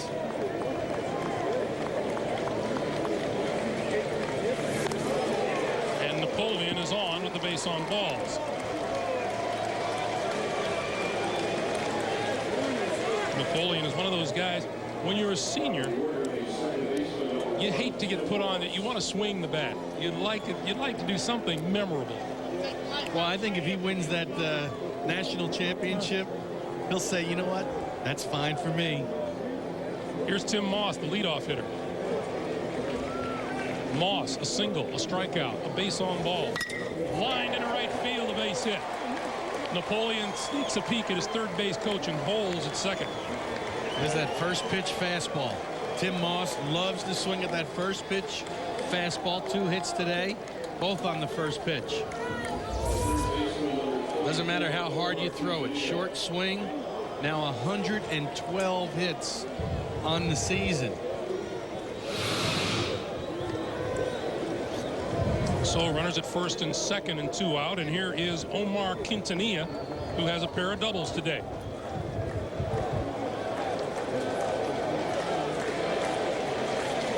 Quintanilla hitting .467 here in Omaha. Slow dribbler towards second. Malillo on the run, makes the play, and Texas is gone here in the 5th inning.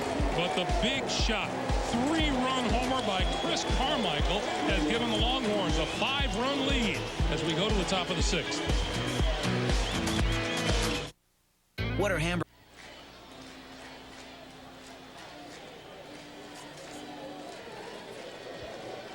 Welcome back to Omaha, to the College Baseball World Series. And yes, it is Zesto's time here in the booth. And in fact, all throughout our crew, Zesto's is the place adjacent to Rosenblatt Stadium where we enjoy the hot fudge variety. And now is as good a time as any to broach the subject that this is CBS's last go-round here in Omaha at the College World Series after a 15-year history of broadcasting the championship game. Our friends and colleagues at ESPN will take it over from start to finish next year, and we wish them all the best in what we consider to be one of the premier sports event anywhere. Oh, yeah. Oh, yeah. There's a drive down the right field line, and it's a fair ball. Trey Dyson will hold, and look at that throw to second. Oh, what a fine play on the ball by Dustin Majewski. Boy, nice play. Got to the ball. Ball hit right on the line. And when you're down 7-2, look at that, right inside. Boy, he holds it and just throws a rifle into second base. You're down 7-2. You got to be a little conservative if you're South Carolina. 1 base at a time. Can't take too many gambles. And 1 run at a time if you're Carolina, too. They're not going to quit. They have proved that. They have faced elimination from the NCAA tournament 6 times and won all 6 games. Here's Gary Bell with his first at bat of the day. For South Carolina, it's the first time their leadoff hitter has reached base since the first inning.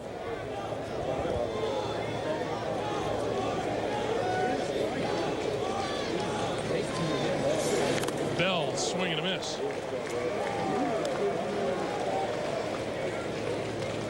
Bell, a .342 hitter with a couple of home runs and 11 runs batted in. Replaced Garris Gantz in left field. Gantz left with a troubling knee. He was 0 for 2. This is Bell's first at bat. Fouled it off. We remind you Sunday on CBS, the twisted true story of Sante and Kenny Kimes. Don't miss Mary Tyler Moore, and a performance critics say is not acting but demonic possession. Like mother, like son. Sunday on CBS. Sounds like it should have a bobblehead doll involved. A ball and 2 strikes to Bell. Outside, 2-2. If you're Carolina, there's really no need to panic. You've been in this situation before. And what you said, Greg, is exactly right. Try to get 1 run. Try to get an inning you can build off of. Simmons on the 2-2 pitch, lofted down the left field line, and Carmichael is there for the catch.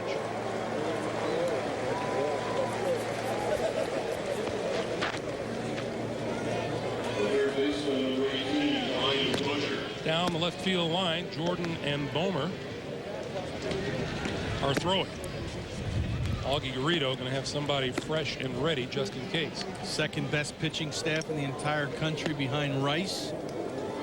Plenty of arms in that Texas bullpen. Everybody. Johnny Holstaff is available today. Here's Brian Busher, 0 for 2. Fouled at the plate.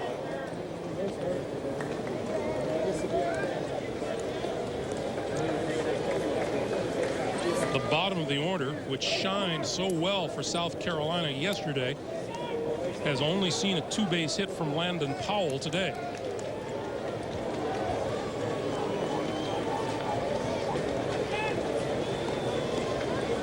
Oh, 1 pitch. You could see Busher start and stop and start again. Yeah, I mean, he's not changing his pattern. Justin Simmons has been outstanding today. What he's doing, off-speed pitches. Takes a little bit more off that curveball. Makes it a little slower. Wants the hitter to get out on his front side. Now the 0-2 pitch. Fastball outside, 1-2. And this is a guy that got off to a 14-0 start this year. Happened in 1975. 2 pitchers for Texas. Jim Gideon and Rich Wortham. 1-2 pitch misses outside. 2 balls and 2 strikes.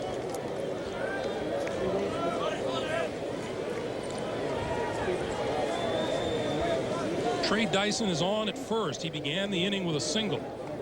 Gary Bell flied to left, and now the 2-2 to Busher.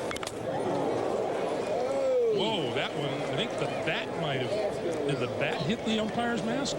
No, I think the foul tip did. Yeah. I mean, he got staggered. Whoa! Watch him. Ow. Stagger Lee. It did. Oh, look, he didn't go down now. 1, 2, 3.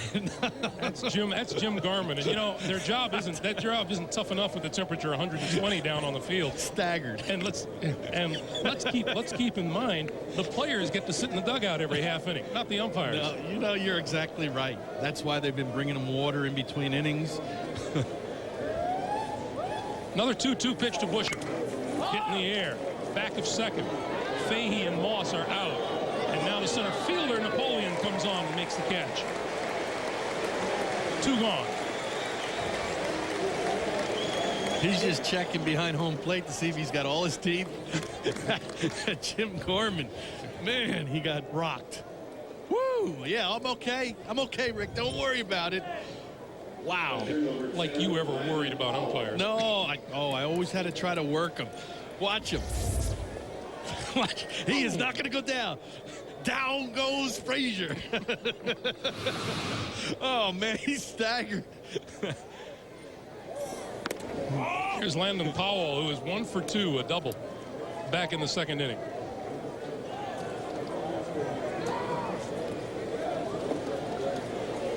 A thankless job. Oh, it really is. Nobody likes you. Can't be right on either side. Powell looks at ball 2 as it stays outside.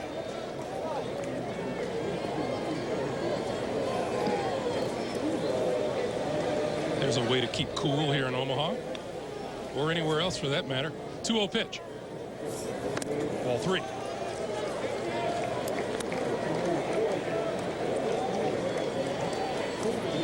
Should Powell reach, Kevin Melillo, the number 9 hitter, will step to the plate. I'm thinking if you're Augie Garrido right now and Frank Anderson, the pitching coach for Texas, this is all you wanted out of Justin Simmons. Try to get through 6 innings, then turn it over to that bullpen. And he's 1 out away from doing that. Simmons coming up on his 100th pitch of the afternoon. He's allowed Carolina 2 runs and 4 hits. 3-2. The thing too, he still doesn't give in to you. I mean, that was a changeup on the outside part of the plate, 3-1. He's not going to change his game because it's a 7-2 lead.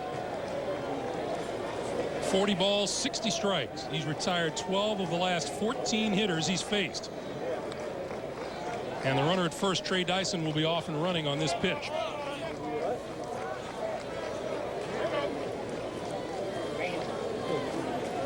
And Jeff Ontiveros, the Texas first baseman, will be playing off the bag. Full count pitch. There goes the runner. Hit in the air into right field. Majewski, no trouble. And the Gamecocks are gone at the top of the 6th inning. 1 hit, they leave a runner stranded. We'll go to the last of the 6th. The Longhorns looking for a 5th national title. They lead at 7-2. The NCAA College World Series Championship on CBS is sponsored by Honda, the company that defines performance in motorcycles, ATVs, and scooters. New Reese's Fast Break, refuel and go. And by TD Waterhouse, all the tools and services to keep you in control of your business. Bottom of the 6th inning, as you look at Chris Carmichael, whose 3-run home run in the 5th inning has given Texas a 7-2 lead. And you see Texas's record when they score 6 or more runs. It's not bad.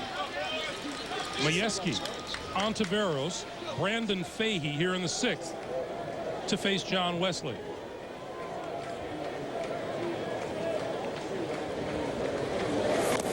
And Wesley with a fastball outside, ball 1.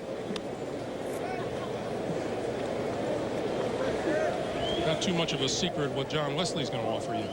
Good fastball, good curveball. 6'5", 6'6".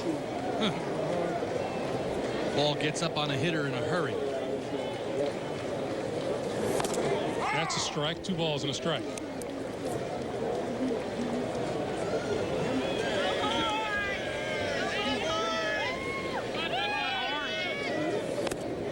Count is even now, 2-2, and Majewski had a good rip.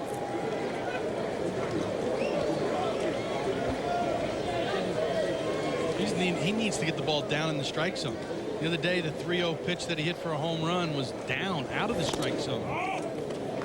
You like hitters to take advantage of their power and their strengths. He's a good low ball hitter, but today he's been offered at the high pitch an awful lot. Full count pitch now. Ball 4.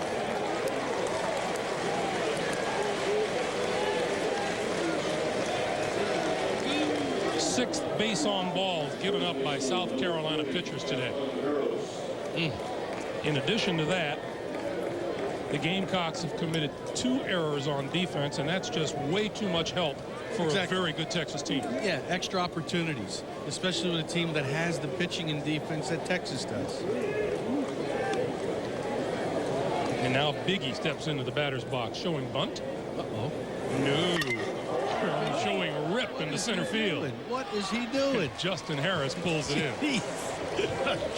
Man, when he squared around, everybody on South Carolina's bench said, thank you very much. He's your all-time home run leader. Sometimes you think too much. as a hitter. Look at, he's going to do a butcher block, pull it back and smack it. But the only problem is nobody in the ballpark expected him to bunt, especially with a 7-2 lead. Here's Brandon Fahey. That's the beauty of college baseball. I can't remember the last time I heard a whole stadium go, yeah, right. You're right. 7-2, fourth hitter. Okay. I got to go polish my shoes. 1-0 pitch. Missed the corner. 2-0.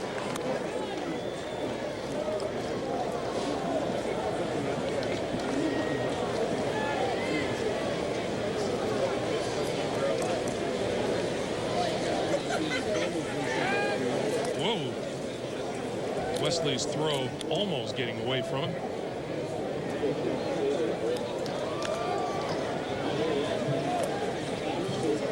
Pitch to Fahey. Ripped down the right field line. That's a fair ball. Thomas over, bobbles it. On the run to third. They will hold runners at second and third.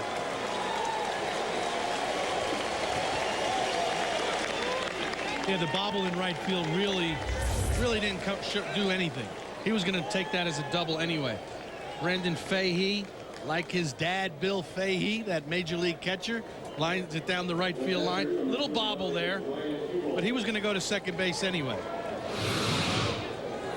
So Texas now with runners at second and third, and here comes the infield to play shallow and cut off any more runs. Yeah, 7-2 lead. Carolina has to stop this run from scoring. There you see the infielders on the edge of the grass. Here's Ryan Hubel, runners at second and third, and one out. And Wesley looking for that outside corner and not finding it.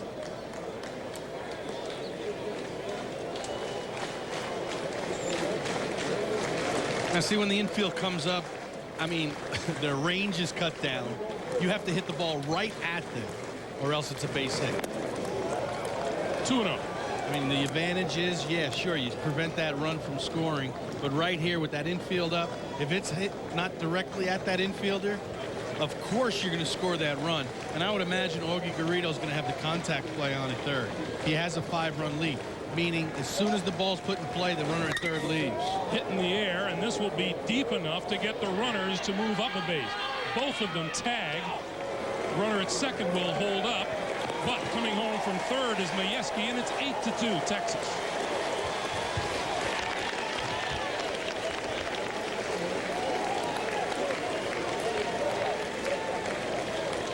Good job. Put the ball in play. Get the long fly ball. Add on to your lead. 8-2 Texas, and here is the hero of an inning ago, Chris Carmichael. And before he gets a chance to swing the bat, let's see, we're going to get a change of pitchers. And Carmichael is going to have a look at a lefty if he stays in to hit.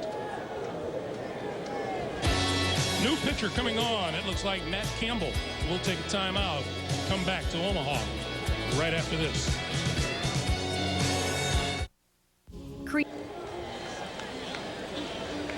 Texas with an 8-2 lead, runner at second and 2 outs, and Matt Campbell is the new South Carolina pitcher, a 6'2 freshman with a 4-2 record and a 1.51 earned run average. You see the high strikeout total, 43 strikeouts, but also the high walk total of 30.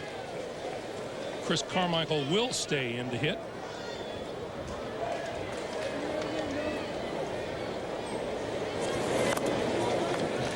Carmichael with a fly ball to center, a grounder to third, and a 3-run homer in the 5th inning. He's really hit the ball hard all 3 times. The big blow being the 3-run homer to right field. And South Carolina pitchers having trouble finding the plate now. Yeah, you mentioned they're giving a lot of free passes. Last time, 1975, this matchup, only time they've ever faced the University of Texas. He hit Texas's 68th home run of the year, a school record for the Longhorns. Well, they have a big field down there in Austin. It's always been geared for pitching and defense. Right up the middle, back a second. Meyer makes it look easy, doesn't he?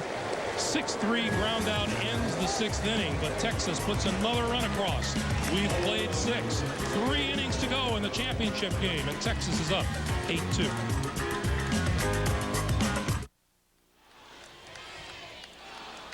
Armagatayan back here in Omaha. South Carolina down by 6 with 3 at-bats left, but might not be ready to give up on the Gamecocks just yet. They've come from behind 20 times this season. Rick, as you mentioned, 6 times in the NCAA tournament themselves, including big wins over LSU and Miami in that super regional. Garris Gaunt's telling us yesterday, this team is built around its heart, not its talent. But, Greg, I don't think they've seen a pitching staff quite this good like Texas. Back to you. Yeah, agreed, Armin. And, you know, the competition just doesn't get easier when it gets to Omaha. Top of the 7th inning. Melillo, who has been hit by a pitch twice, and then the top of the order, Meyer and Harris. And that one is high and tight. Jeez. I don't know. I'm going to have to turn Kevin Melillo out here. He and I were having a discussion yesterday. He and I live just a few miles apart down in Florida, right, and I was telling him how much I dislike all the snakes that I happen to come across, and he said, my dad's the same way.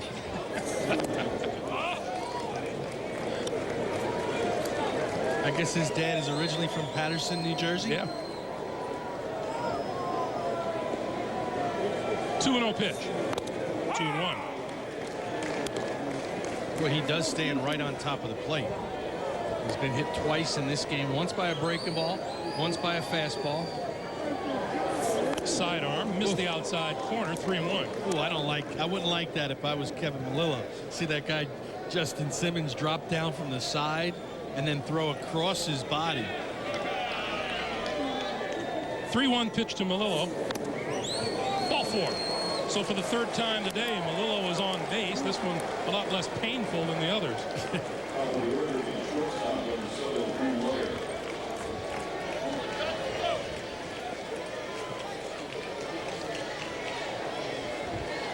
So the top of the order now, and Drew Meyer, and we're kind of shaking our heads at the tragic news that's come to our attention that in Chicago, St. Louis Cardinals pitcher Darryl Kyle has been found dead in his hotel room, and that's forced the cancellation of that Cardinals-Cubs baseball game.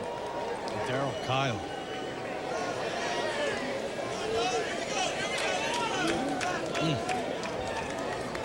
All that we know about it so far. Anything further, we'd be sure to get back to you. 1-0 is the count. Canceled the game in Chicago. Yep.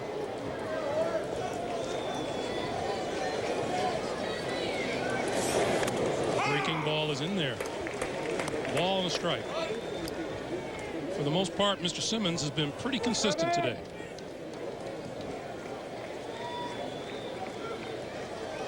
Only really rough outing he had, you know, 1st inning.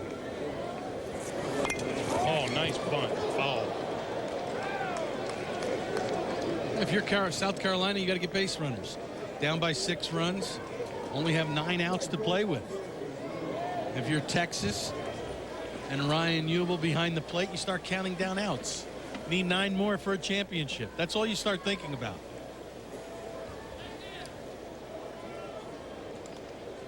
That man's scorecard looked a lot like yours, except yours has a lot of white out on it. That's when they do those lineup changes. 1-2 pitch.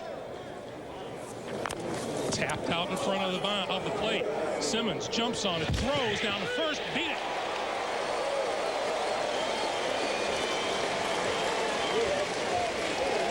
A little something like that can get this South Carolina team going, and their fans in the stands. They really haven't had anything to cheer about. Good hustle by Drew Meyer. Look at this. Boy, that ball just hits in a no-man's zone. Simmons throws it as hard as he can. Boy, good hustle by Meyer. 39 stolen bases tells you he has some speed, and digging all the way right out of the batter's box. He beat the throw. Boy, just in the perfect spot. Simmons did everything he could. Throws it hard. Boom, tie goes to the runner. There you go. Nothing you can do. So isn't this interesting for the Gamecocks? Runners at first and second, nobody out here in the top of the 7th, and the meat of the order coming up with Justin Harris, Yaron Peters, and Steve Thomas.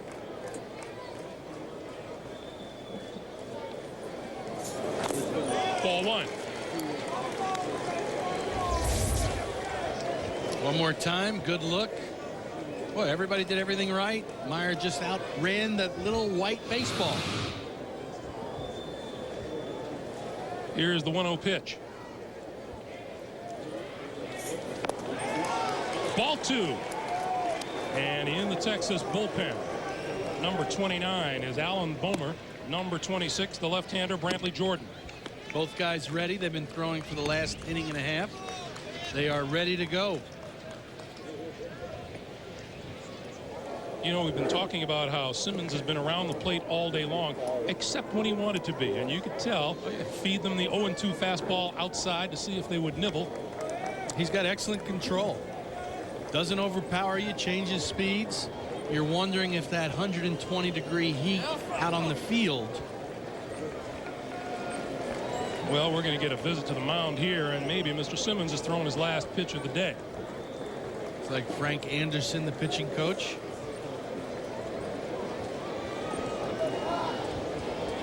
.112 pitches on this warm afternoon out of Justin Simmons.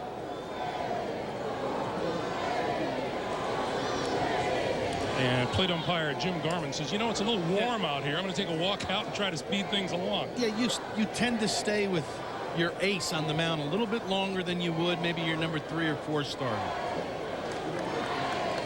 Well, Jim Garman says, what are you going to do, Coach? Yeah, Frank, what do you think I should do, Jim?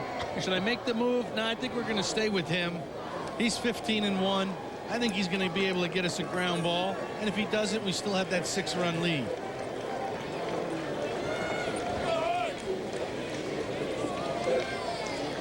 I mentioned something before. Most pitchers, young pitchers, he's a sophomore, when they get in trouble, they try to throw the ball harder and harder.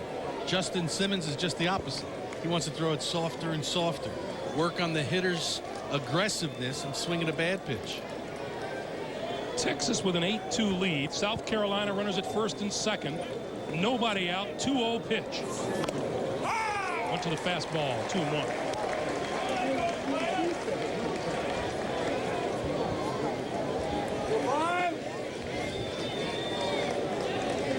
Harris already a couple of base hits on the afternoon.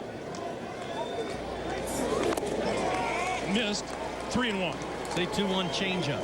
He was hoping that Justin Harris would swing at a bad pitch. Didn't offer. They need base runners. Would you start the runners to stay out of a double play? No, not down 6 runs. Got to play a little conservative. 3-1 pitch. He went to the changeup. I mean, he's not going to change his pattern. Doesn't matter the score of the game. He's going to his bread and butter. He's going to his changeup. You know you fool the hitter when the hitter gets the nose of the bat on the ball. So the count is full at 3-2.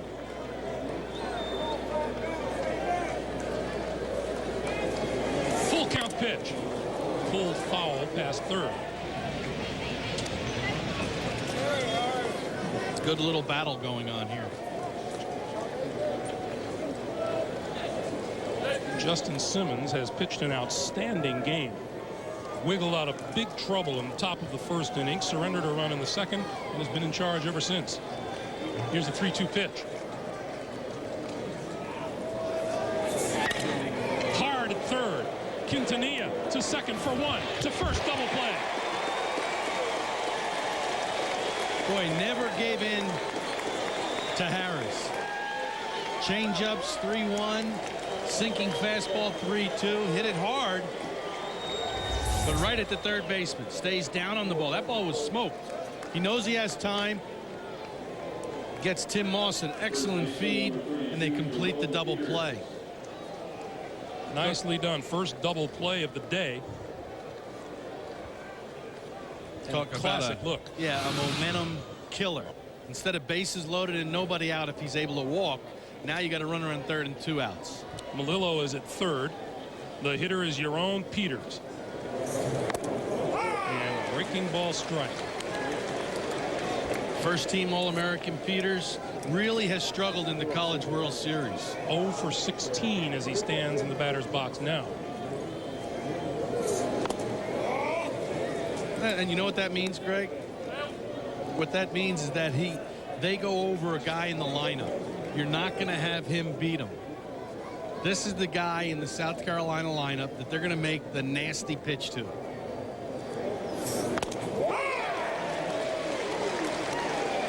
When I said 0 for 16, I mean hitless in his last 16 trips to the plate. You see, nasty. I mean, that ball's maybe a little bit off the plate, but his control's been that good. Justin Simmons going to get it.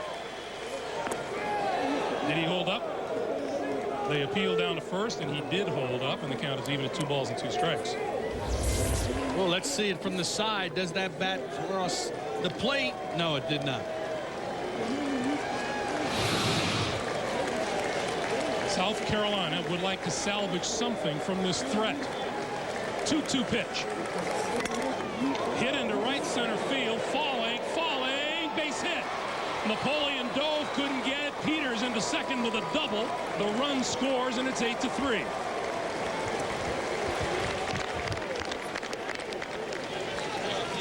And you know, even though they got the run, I think Justin Simmons can fall back on the fact that he didn't hit the ball very hard. Nope. Little breaking. It looked like a changeup again away. But give Yaron Peters some credit. He didn't try to pull that one. I know he's been struggling this College World Series, but a big 2-out base hit for South Carolina. Changeup away instead of pulling off the ball. Drives it to right center field. The RBI double. So now Peters out at second, and here's Steve Thomas, who is 0 for 3 today. And there's another RBI sitting out there if the Gamecocks can find it up the middle into center field. Peters makes the turn. He'll come around to score. The throw comes into second. It's 8-4. Do not count the Gamecocks out. They just they stay around. They do not quit. You mentioned it earlier. If you're going to hit Justin Simmons, you got to go back up the middle. Yep. I mean, there's another changeup away. Justin Simmons, boy, that ball goes right through the middle of his legs into center field. And it gets contagious now. All of a sudden, okay, they start believing in themselves in that dugout. Here's Trey Dyson, who led off the 6th inning with a base hit and was stranded. This inning began with Melillo drawing a walk. Drew Meyer with the base hit. Justin Harris hit into a 5-4-3 double play. Peters doubled Melillo home, and Thomas singled Peterson across. Down the right field line, fair ball. Making the turn is Thomas, heading for third. He's going to be held at third. Runners at second and third on the 2-base hit by Dyson.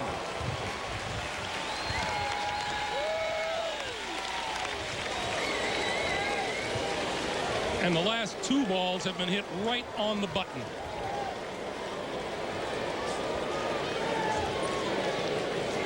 In fact, his last 3 pitches have resulted in 3 hits. They're not wasting any time. Breaking ball, and I mean, he is out of gas. Breaking ball that just spins, stays on the inside part of the plate, and he hammers it.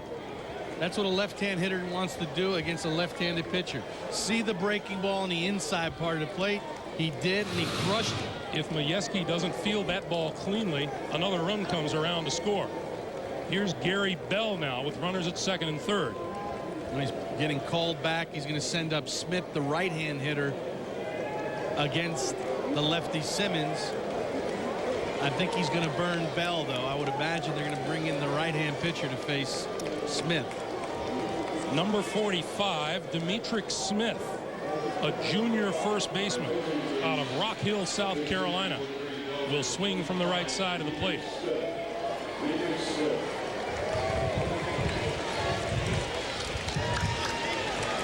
And that will call for a change in pitchers. And they will bring the right-hander Alan Bomer on.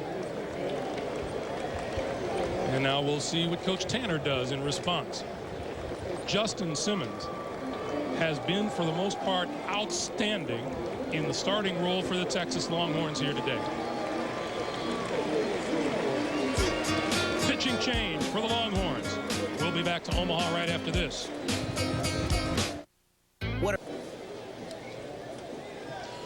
You're looking at Alan Bomer, who was Augie Garrido's other possibility to start this game today. He comes on here in the 7th inning in relief of Justin Simmons. Big contrast, too. He will throw some gas. He'll throw about 92 to 93 miles an hour. Good hard slider. You look at his numbers on the year, 11-3. He comes right after you. Likes to work ahead of the hitters and then try to get them to swing at the slider. Native of Altoona, Iowa. 6'3", 203-pound junior. South Carolina has crawled to within 8-4. And Demetric Smith to the plate. Number 15 is Thomas, Steve Thomas. At third, Trey Dyson is on at second. I'll tell you what, a little bloop single here, and South Carolina's right back in this game. 8-4, 2 runners on. It could be 8-6 in a hurry. Demetric Smith hitting just .211 this year. Strike one. Comes right in from the bullpen, shows you exactly how he wants to pitch you. Sliders, try to get the hitter to swing at a bad slider. 0-1 pitch, 0-2. 81-mile-an-hour slider, too. Demetric Smith's been sitting on that bench the whole game. You want to get your hacks.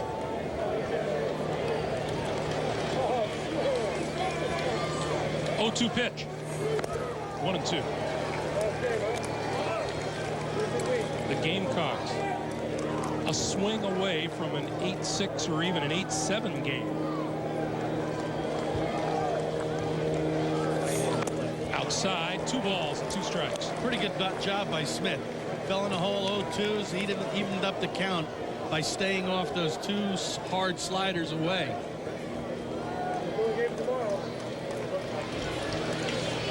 That's Justin Simmons watching from the bench. That one loose. And runners will not advance, and the count is full at 3-2. Now, should Smith reach, then it'll be Brian Busher.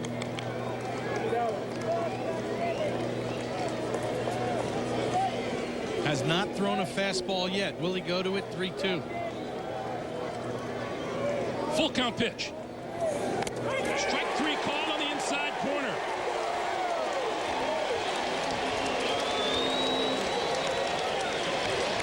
Alan Bomer comes in and does the job, freezes him on the inside corner with the fastball. And South Carolina registers 2 in the 7th, but no more. We go to the last of the 7th. Texas 8, South Carolina 4. This news from overnight. Weekday mornings on Cairo 7. Armor Katayan back here in Omaha. Augie Garrido closing in on his 4th national championship. It's interesting. I talked to Bill Little today, the sports information, longtime sports information director at Texas, who told me he was a part of a search committee that was looking for someone to replace a legendary coach, Cliff Gustafson. He talked to Garrido on the phone and said, listen, who's the best coach out there? And Garrido said, well, you know, you got Dave Snow at Long Beach. You've got Andy Lopez at Florida. And Little said to him, well, what about the best baseball coach in the country? Is he interested in the Texas job? And then talking about Garrido, and said, well, if we could work it out, I would be. Augie came here. He's a 6th year now, looking at his 1st national championship for Texas, Greg. Absolutely, and if Augie wins today, he becomes the first coach in College World Series history to win a national championship at 2 different schools, and the only one to win a College World Series title in 4 different decades. How's that for proven? That's longevity. Matt Campbell works to J.D. Reininger, and the count is 2 balls and a strike. Reininger has reached on an error, reached on a base on balls, and grounded to short. Chops this one down to third. Third base coach Tommy Harmon with the grab. You know, it wasn't easy for Augie Garrido either when he went over to Texas. They got on him pretty hard. There's a lot of pressure to win the title. 29 times the University of Texas has been to the College World Series. Hit in the air in center field. Justin Harris calls and makes the catch.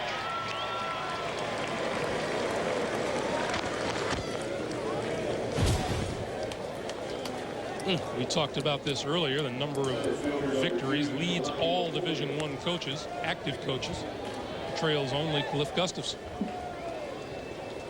And you know what? If they win as many games next year as they win one this year, he overtakes Cliff Gustafson. Lined at the second baseman, and Melillo is there for out number 2. Kalani Napoleon with bat on the ball. Somebody in the dugout, the Texas dugout, will say, "What's wrong with you, Napoleon?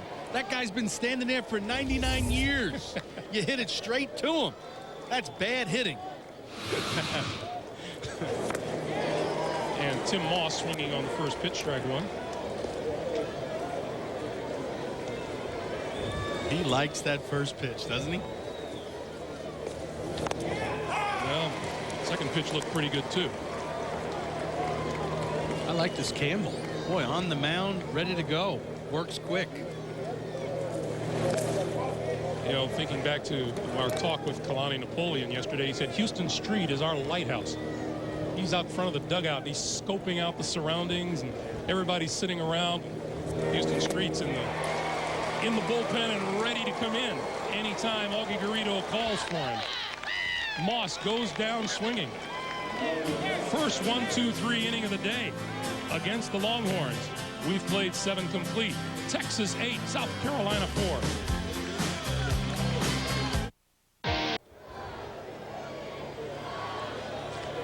As we go to the top of the 8th inning, Texas with a 4-run lead. You're looking at Chris Carmichael, and he is our Centrum performer of the day by virtue of his 3-run homer back in the 5th inning. Cranked up a 3-run shot to put Texas on top by a score of 7-2. And the thing about young Mr. Carmichael is he was today's surprise starter. Yes, he was. A little hunch by Augie Garrido pays off big time. Look at him celebrating. 3-run homer. So now Texas concentrating on preserving a 4-run lead. Top of the 8th inning, it'll be Brian Busher, Landon Powell, Kevin Melillo, the bottom 3 in Ray Tanner's batting order.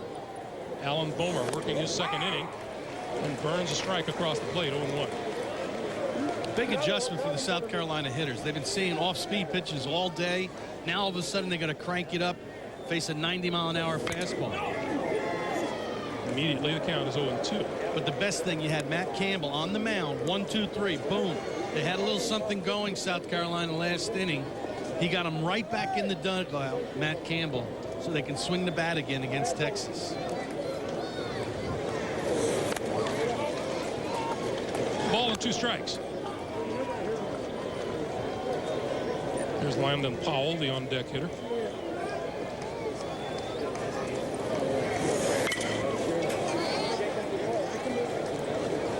Brian Busher with a fly out, a strikeout, and a fly out. Greg, remember you had Simmons on the mound, the changeups, 83, 82-mile-an-hour fastball. Now all of a sudden, as a hitter, you've been trying to slow it down all day. Now you got to speed it back up. Lined in the left field. On comes Carmichael, and he makes the catch.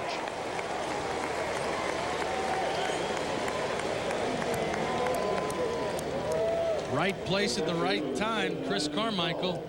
Not a bad day for the young man from Decatur, Georgia. I'm telling you, Busher hit that ball hard, but Carmichael's right in the right spot. That'll bring Landon Powell up, 1 out of 3, a 2-base hit back in the 2nd inning.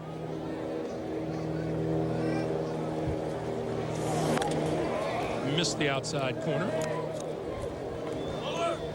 Switch hitting catcher. Greg, you were surprised how big Landon Powell is. That's a called strike, 1-1. Got to be about 6'2", 215. 6'3", 215. Not bad. Toward the hole and through. Base hit into right field. His 2nd hit of the day. While we have a moment, we'll remind you that tonight on CBS starts with Touched by an Angel, followed by back-to-back episodes of The District. It's all here tonight on CBS. Here's Kevin Melillo. Melillo hit twice by a pitch and then drew a base on balls to start South Carolina's 2-run 7th inning.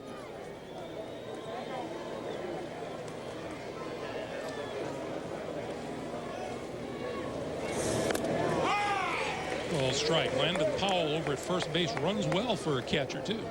Yeah, he does. No offense. I like how they always say that, too. Yeah. For a catcher. For a catcher. Let him catch 18 years, see how good he runs. I grew up in Chicago, a White Sox fan, and watched Sherman Lawler. And Sherman Lawler, when he hit the ball in the gap, he had to get the calendar out. 1-1 pitch. There goes the runner. Fouled off. Landon Powell had a pretty good jump down in the Texas bullpen, down the left field line. Brantley Jordan, the left-hander, and Houston Street, the right-hander. He definitely has a big league name, Houston Street. Maybe one of the best names since Billy Champion. Billy Champion. Check swing. Check down at third, and they say he did not go around. The count is even at 2 balls and 2 strikes. Let's see it. Ooh. Close. Very close.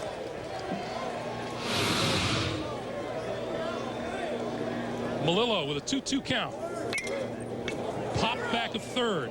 Quintanilla on the run, falls foul. Oh, once he turned around, no chance. And remember, the wind blowing out. We've talked about the wind. It's about a 15-mile-an-hour wind, pushing the ball further away from him. And he just had no chance. Once he turned in the opposite direction, watch, right there, just before there, he turned in the opposite direction. That's just going to blow away from you. Wind's taking that ball, just nothing he can do about it. So let's see what Kevin Melillo does with a second chance.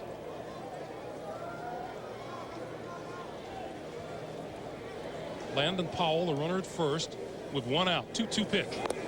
Held up. Ball 3. Pretty good slider down and in. Good job of Melillo staying off that ball. Toughest pitch to stay away from. I mean, it looks good, the slider. Down and in, because all left-hand hitters love the ball down. He went below that. Trying to get you to chase. 3-2 pitch. Ripped foul past first. Kevin Melillo, good-looking ball player. Yeah, feisty. And feisty. Right? Feisty, just going to battle you. And only a freshman. Wasn't supposed to be a starter on this team. Justin Harris was the starting second baseman, had to move to center field. Full count pitch. Ball 4. How about his day? Twice hit by a pitch, twice he draws a base on balls. And here comes South Carolina again to the top of the order, and Drew Meyer. They just stay after you, don't they? And with this visit to the mound, we just may see Houston Street come onto the scene. Let's see. Left-hand hitter Meyer, they may be bringing Jordan in. Nope. They said right-hander. Right-hander. It's Houston Street. The freshman from Austin, Texas, coming on to pitch for the Longhorns. We'll talk about him as we continue right after this.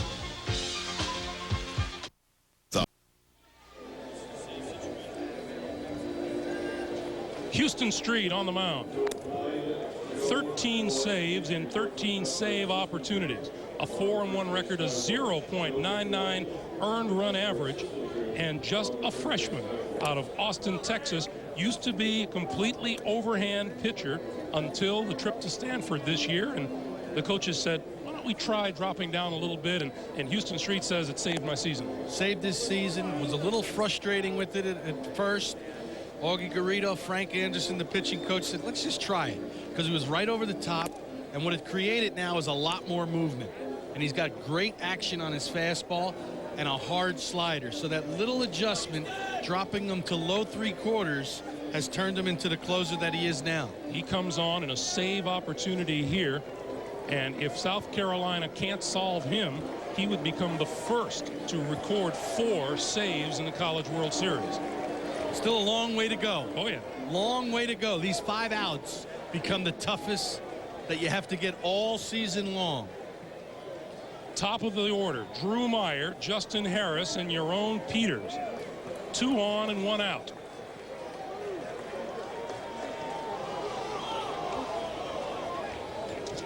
You see where Houston Street likes to work. He likes to work on that far left-hand corner of that pitcher's rubber.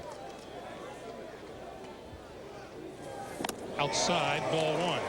As entertaining a young man, I think, as you would ever want to talk to. He was great. Have our little pregame meetings with them. Very honest. It's refreshing.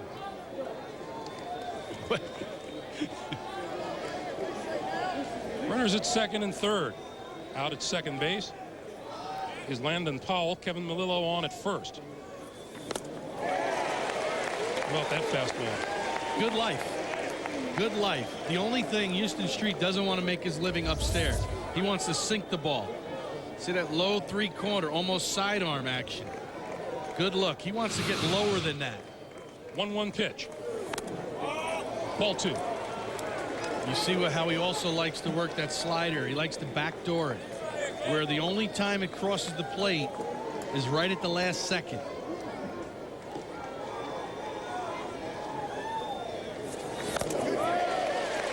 Meyer couldn't catch up with it.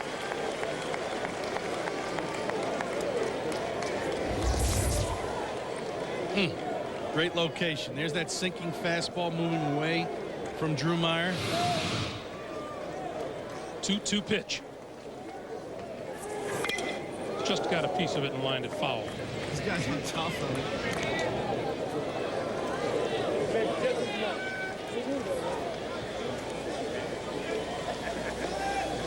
His dad, a legend at Texas, James Street. Quarterback on the football team, pitcher on the baseball team. 2-2 pitch. Woo, man, tough pitch to take. But he extends the at-bat to 3-2. Augie Garrido shaking his head. Where is it? Maybe a little down. Count is full now to Meyer. Fouled it off. The thing I thought that was so refreshing to hear a youngster talk about his dad, the way he idolized his father. Says, you know what, I hope someday I can just grow up and be like him. I mean, that's what you want to hear a kid say. Sure. He's my idol. He's my role model. He's my hero. 3-2 pitch. Well, now here, you know, this is classic. Only in college.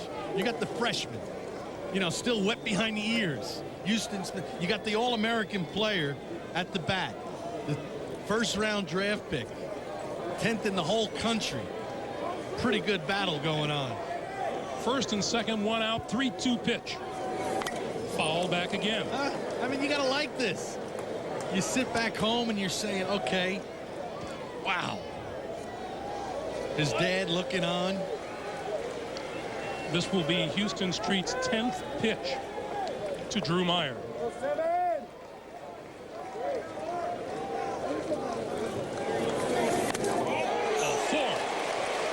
What an eye exhibited at the plate by Drew Meyer. And the bases are loaded. Let's go down to Armin Katayan. Armin. Thank you, Greg. I'm with the aforementioned James Street, one of the true legends in college football. James, it doesn't get more tense or tough than this for your son. It really doesn't. You know, bases loaded here in the final game, bottom of the 8th, 1 out. We need a double play ball.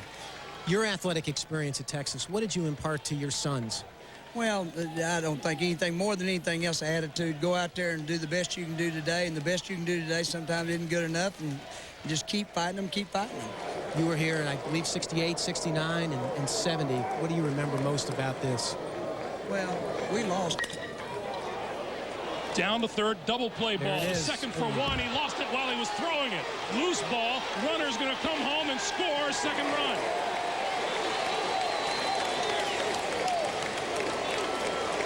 Now Augie Garrido is going to come out and challenge a little bit what happened out at second base. I think the Longhorns are alleging a little interference by the base runner, Drew Meyer.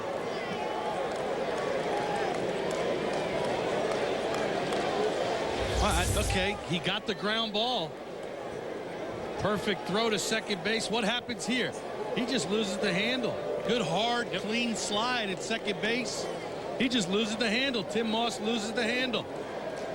There it is. Good, hard, clean. Just slips out of his hand. Yep. And on the play, Landon Powell came home from third, and then Melillo came running home when the second baseman Moss lost the handle. And you get the sense that South Carolina feels it. They scored 2 runs on maybe an inning-ending double play. Instead, they get 2 runs, 8-6 ball game. Their dugout went nuts. Moss is given an error that allows Melillo to score. 2-run game, a runner at first and 2 out, and here's Yaron Peters. You have the guy with 29 home runs this season, struggling, but he did get the base hit to right center field to drive in a run his last time up. Harris on first, 2 out. Ball 1.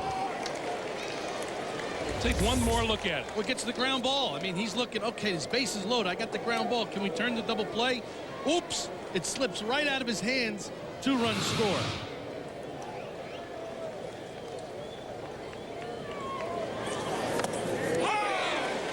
One and one. Yaron Peters becomes a very dangerous hitter. I know he was 0 for 16 his last 16 at bats. Just had to double to right center field. What happens now is, okay, he's starting to get a little confidence back. He can leave this yard going right field. 1-1 pitch. Tapped. And it's going to roll foul. Houston Street off that mound in a hurry. You're talking about how refreshing it was to talk to Houston Street. He said, you know, I've always loved math, and it always came pretty easily to me, so I kind of slacked off of it a little bit. Suddenly I wasn't doing real well with it. Yeah, he said, I never really had to study. This year I didn't. Oh, and I paid for it. Augie Garrido says he has unusual competitiveness and self-confidence for a freshman. Well, comes from the genes. James Street led Texas to 3 College World Series. He led the football team to a national championship. His son has a 1-2 count on Peters. 2-2. Well, you can see how he becomes very difficult to pick up the ball if you're a right-hand hitter. Low 3/4, fastball slider from that location.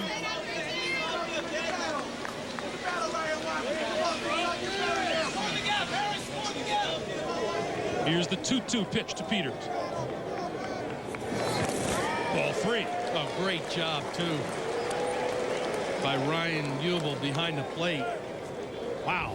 Slider way down. Look at him get way out. Prevents that runner from getting to second base. Count is full. If Peters should reach, Steve Thomas, the cleanup hitter, would be next.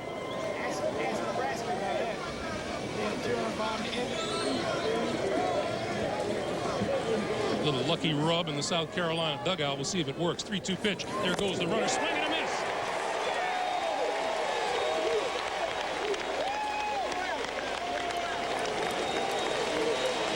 South Carolina adds 2 here in the 8th inning, but that's all they get as Peters goes down swinging. We'll go to the last of the 8th. Texas in the lead, but now it's just 2 at 8-6.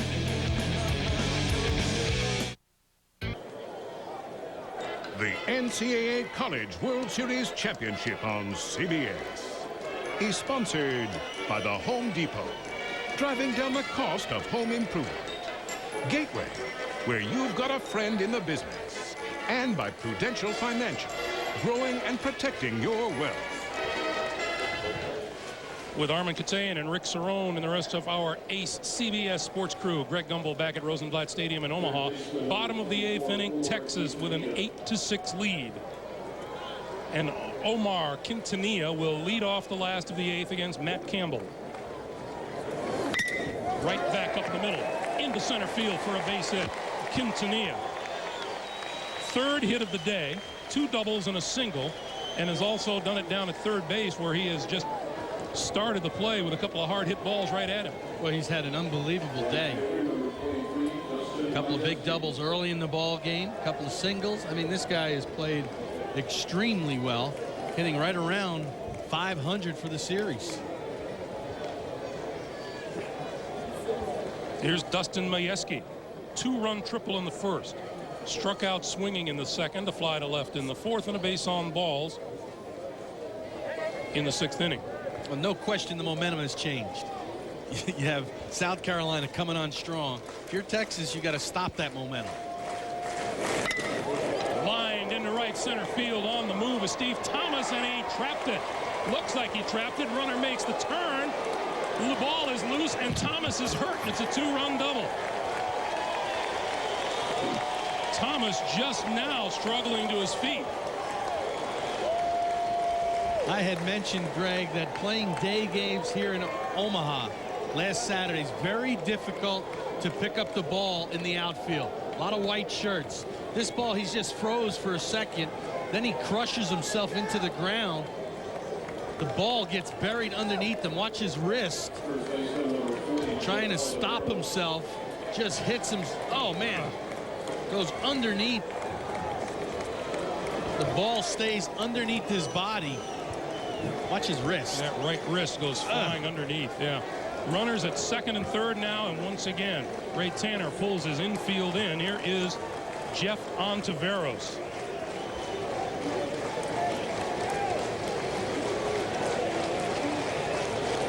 And they're going to walk it.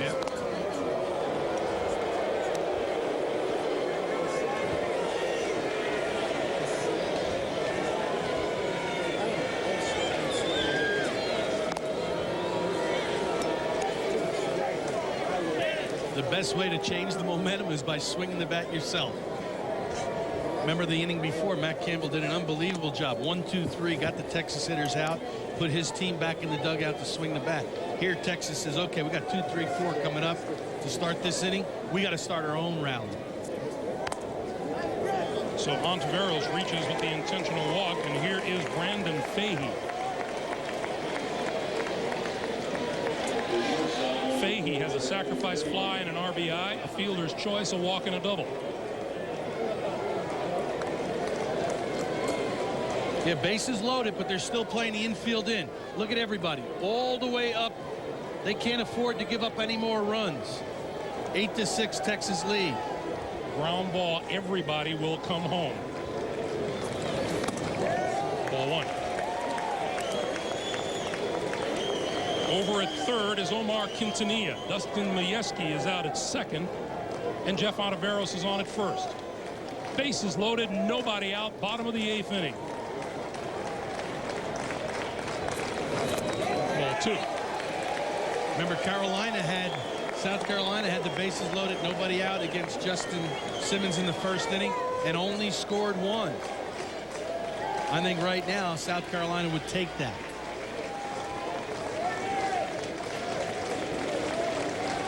Two-0 pitch. Foul ball. Boy, not a real good swing. 2-0. Brandon Fahey, 2-0. You're in the driver's seat there. Again, Texas has done a good job putting the ball in play, getting productive outs. A couple of sacrifice flies today to score runs. That's what he's trying to do here.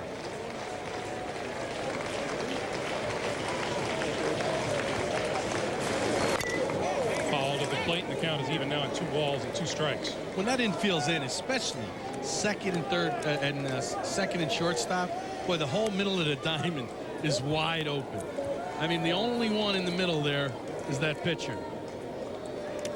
Really can see how it drastically cuts down your range.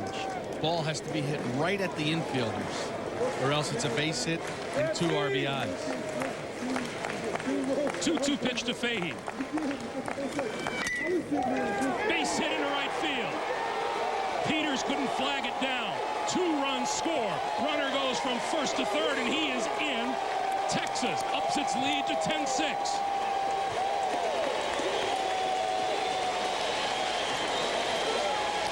Just what we were talking about, infield's in, range is cut down. Boy, that time he gets a nice ball to drive. Breaking ball on the inside part of the plate. He hits it hard. Euron Peters dives for it. See, he's in tight. If he's back normal, it's a routine ground ball. Instead, it's a 2-run single.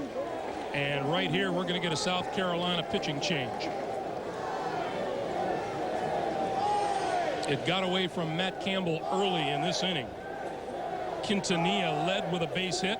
Majewski doubled, an intentional walk, and a 2-run single by Brandon Fahey. Blake Taylor coming on for the Gamecocks right after this.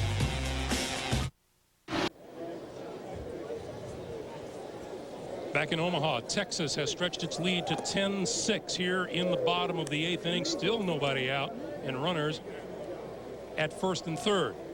Blake Taylor has come on to pitch for South Carolina, a 6'1" senior out of Columbus, Georgia. 6-1 record and a 2.66 earned run average. And normally they're closer with 21 saves on the season.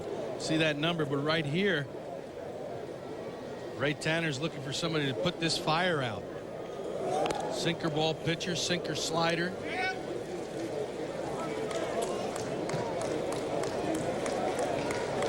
So South Carolina far from being out of the woods.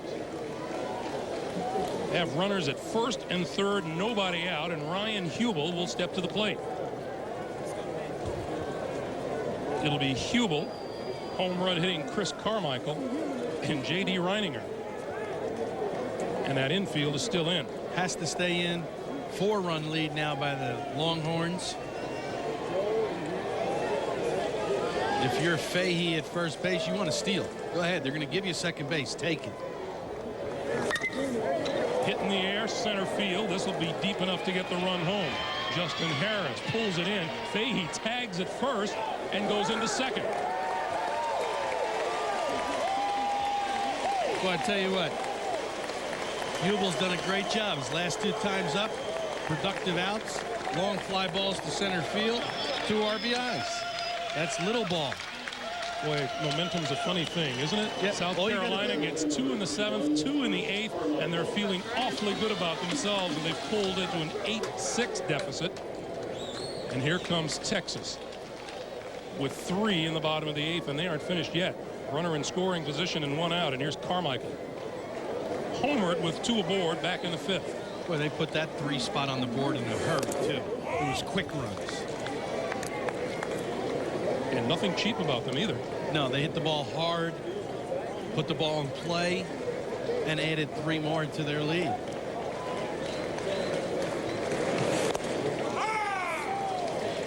Inside corner, count is even at a ball on a strike. Still the big hit of the day. Chris Carmichael, the 3-run homer. Back in the 5th inning. Runners going. Throw down to third in the dirt and down the line, and here comes Fahey with another run.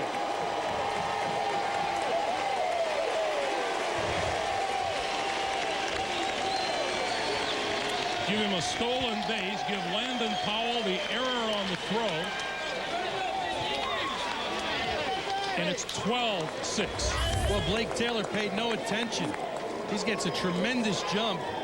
Nothing Powell can do, but pretty much he should have eaten the ball. You see about a 5-step jump. Powell throws the ball in the left field. Another run on the board for the Longhorns. Carmichael takes the ball, and the count is now 3-1. Bases are empty. Infield back at normal depth.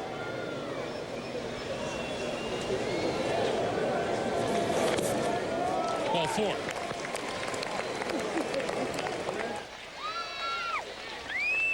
That'll bring the freshman J.D. Reininger to the plate, and you saw the pictures in the South Carolina dugout a moment ago. It's just the opposite over on the other side of the field, where the Longhorns can taste a championship now. Not a typical South Carolina game today. 3 errors, 7 walks. They've given a lot of free base runners to the Longhorns. This hasn't been a typical game defensively for either of these clubs. Team. You wonder nerves. Championship game.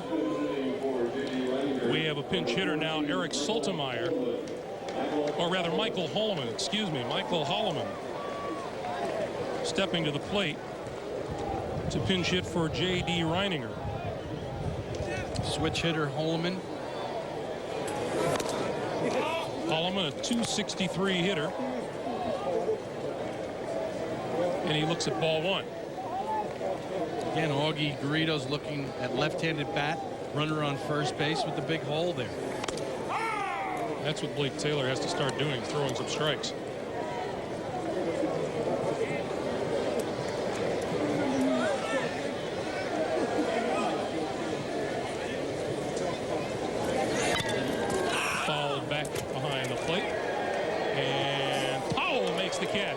by Landon Powell. Boy, real nice play. Goes into the slide. You'd have had the old waffle design on your face, right? Watch this. He's full tilt. He's going to slide and catch. That braces him from going into the wall. Nice job, Landon Powell. Like it. Yeah. Those catchers. You know, I'll say this. I've been doing a lot of teasing, but, you know, and this is typical of the people of Omaha, as Napoleon rips it foul down the right field line. I've seen so many people in the 2 weeks that we've been here coming up to you and saying hello and welcoming you back to Omaha. And they have long memories here, as well they should. They really do. People up in the press box. Missed outside, 1-1. And part of it was that game we played against the University of Texas. You're down 10-0. All of a sudden, the Seton Hall team battled back. Was that the game where you hit one almost to Topeka? It was pretty far out there. It was pretty far.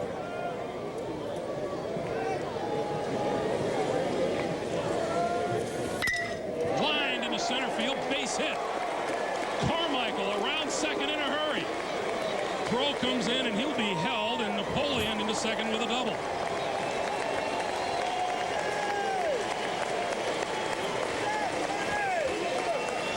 And as Tim Moss steps to the plate, the Longhorns have batted around here in the eighth.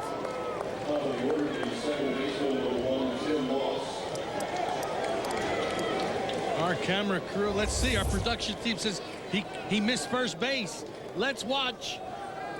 Did he get it? Oh, he's watching the ball all the way. Did he catch that? Oh, he didn't come close. Oh, no. He missed it by he missed that by a while. He sure did.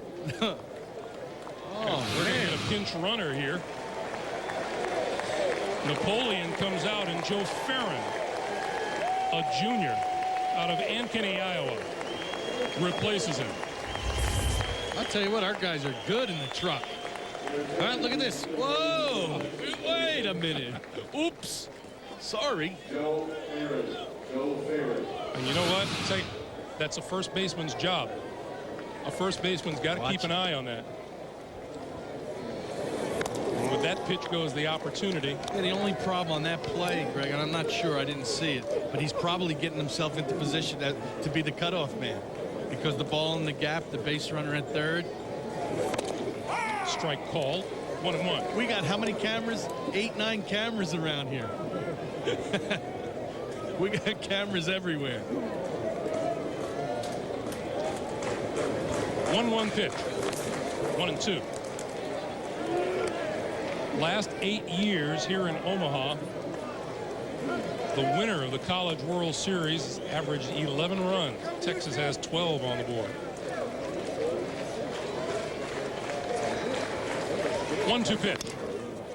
And the answer, Greg, the answer for that is because the winning team, and I'm not positive, but probably went through the winner's bracket, were able to set up their pitching staff, whereas like South Carolina had to win 2 ball games in a row just to get here.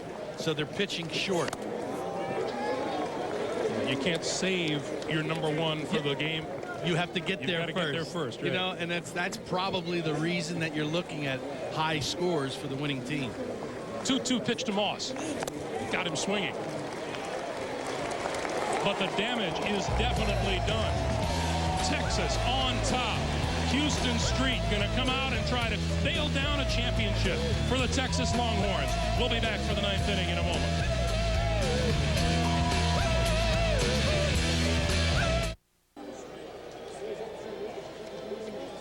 Welcome back for the top of the 9th inning. Texas with a 12-6 lead, 3 outs away from the 5th national championship in their history. 2 new outfielders. In center field is number 6, Joe Farron, and in right field, Matt Rosenberg.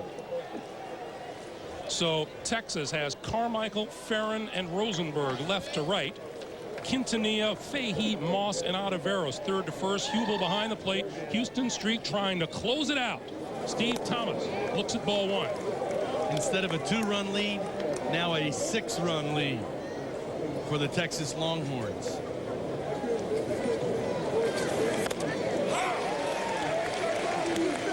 almost wonder what Augie Garrido's thinking in that dugout.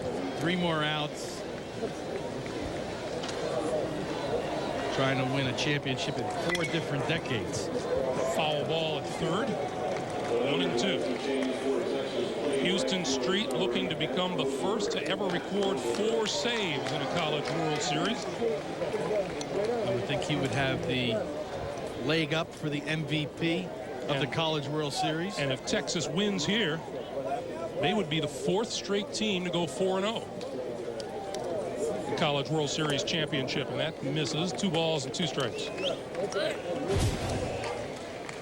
That's what we were just talking about, Augie Garrido. Imagine 1979, 84, 95, and now again, maybe in 2000. That one lined into right field, base hit. Steve Thomas saying, let's not count the Gamecocks out just yet. Here's Trey Dyson. Checking in the dugout before he goes up to hit. Probably asking Ray Tanner, do you want me to take a strike? They need base runners. And you know my feeling on this, sometimes that's going to be the best pitch you're going to get. Go ahead. If you get 2-0 in the count. Boy, does that sound familiar. Does that sound familiar? 2-0 in the count, then take a strike. But that first one, they're going to try to get ahead. Go ahead and rip it.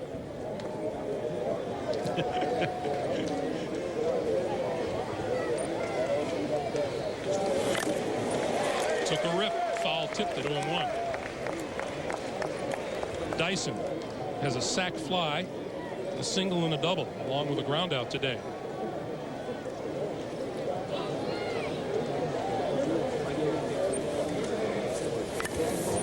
And quickly, Street is ahead in the count, 0-2.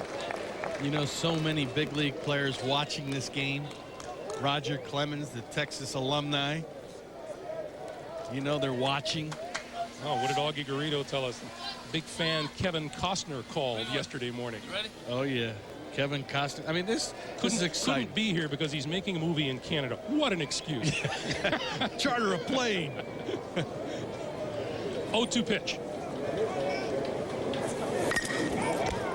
Off the pitcher's glove to second to first. Double play. That'll go as a 1-4-3 double play, and credit Tim Moss with a fine play. Boy, this one is pretty good.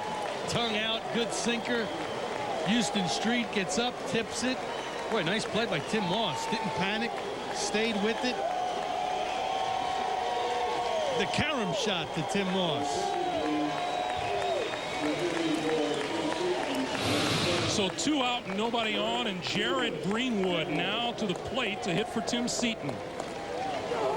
Greenwood, a .333 hitter on the year.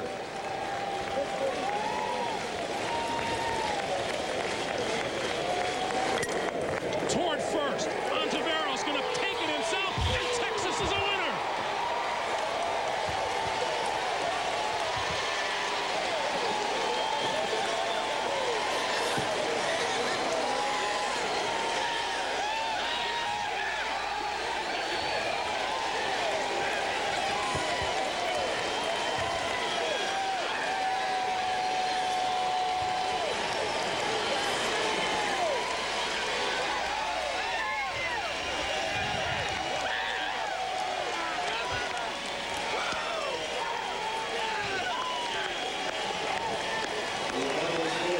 For the 5th time in their great collegiate baseball history, the Texas Longhorns are national champions. 12-6 winners over South Carolina.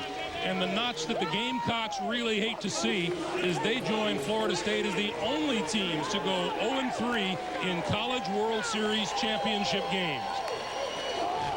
Toughest thing, Greg, can only be one winner. But in this year, South Carolina faced elimination now 7 times. They went 6-1. Texas is the only team to beat them.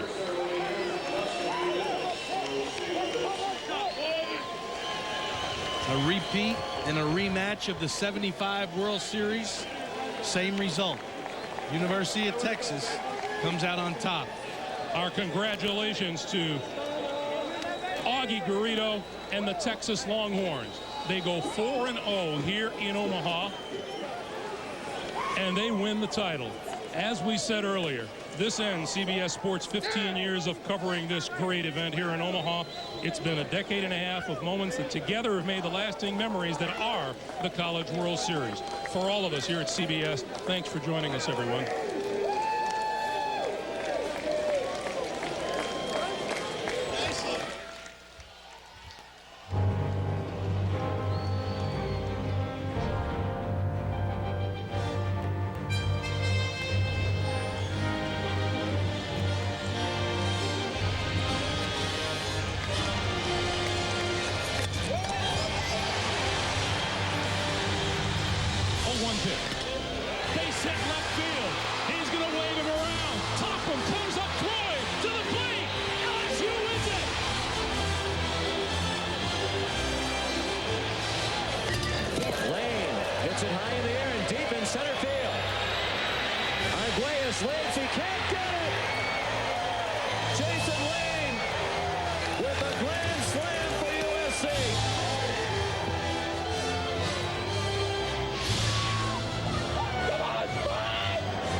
The Shockers have won a championship.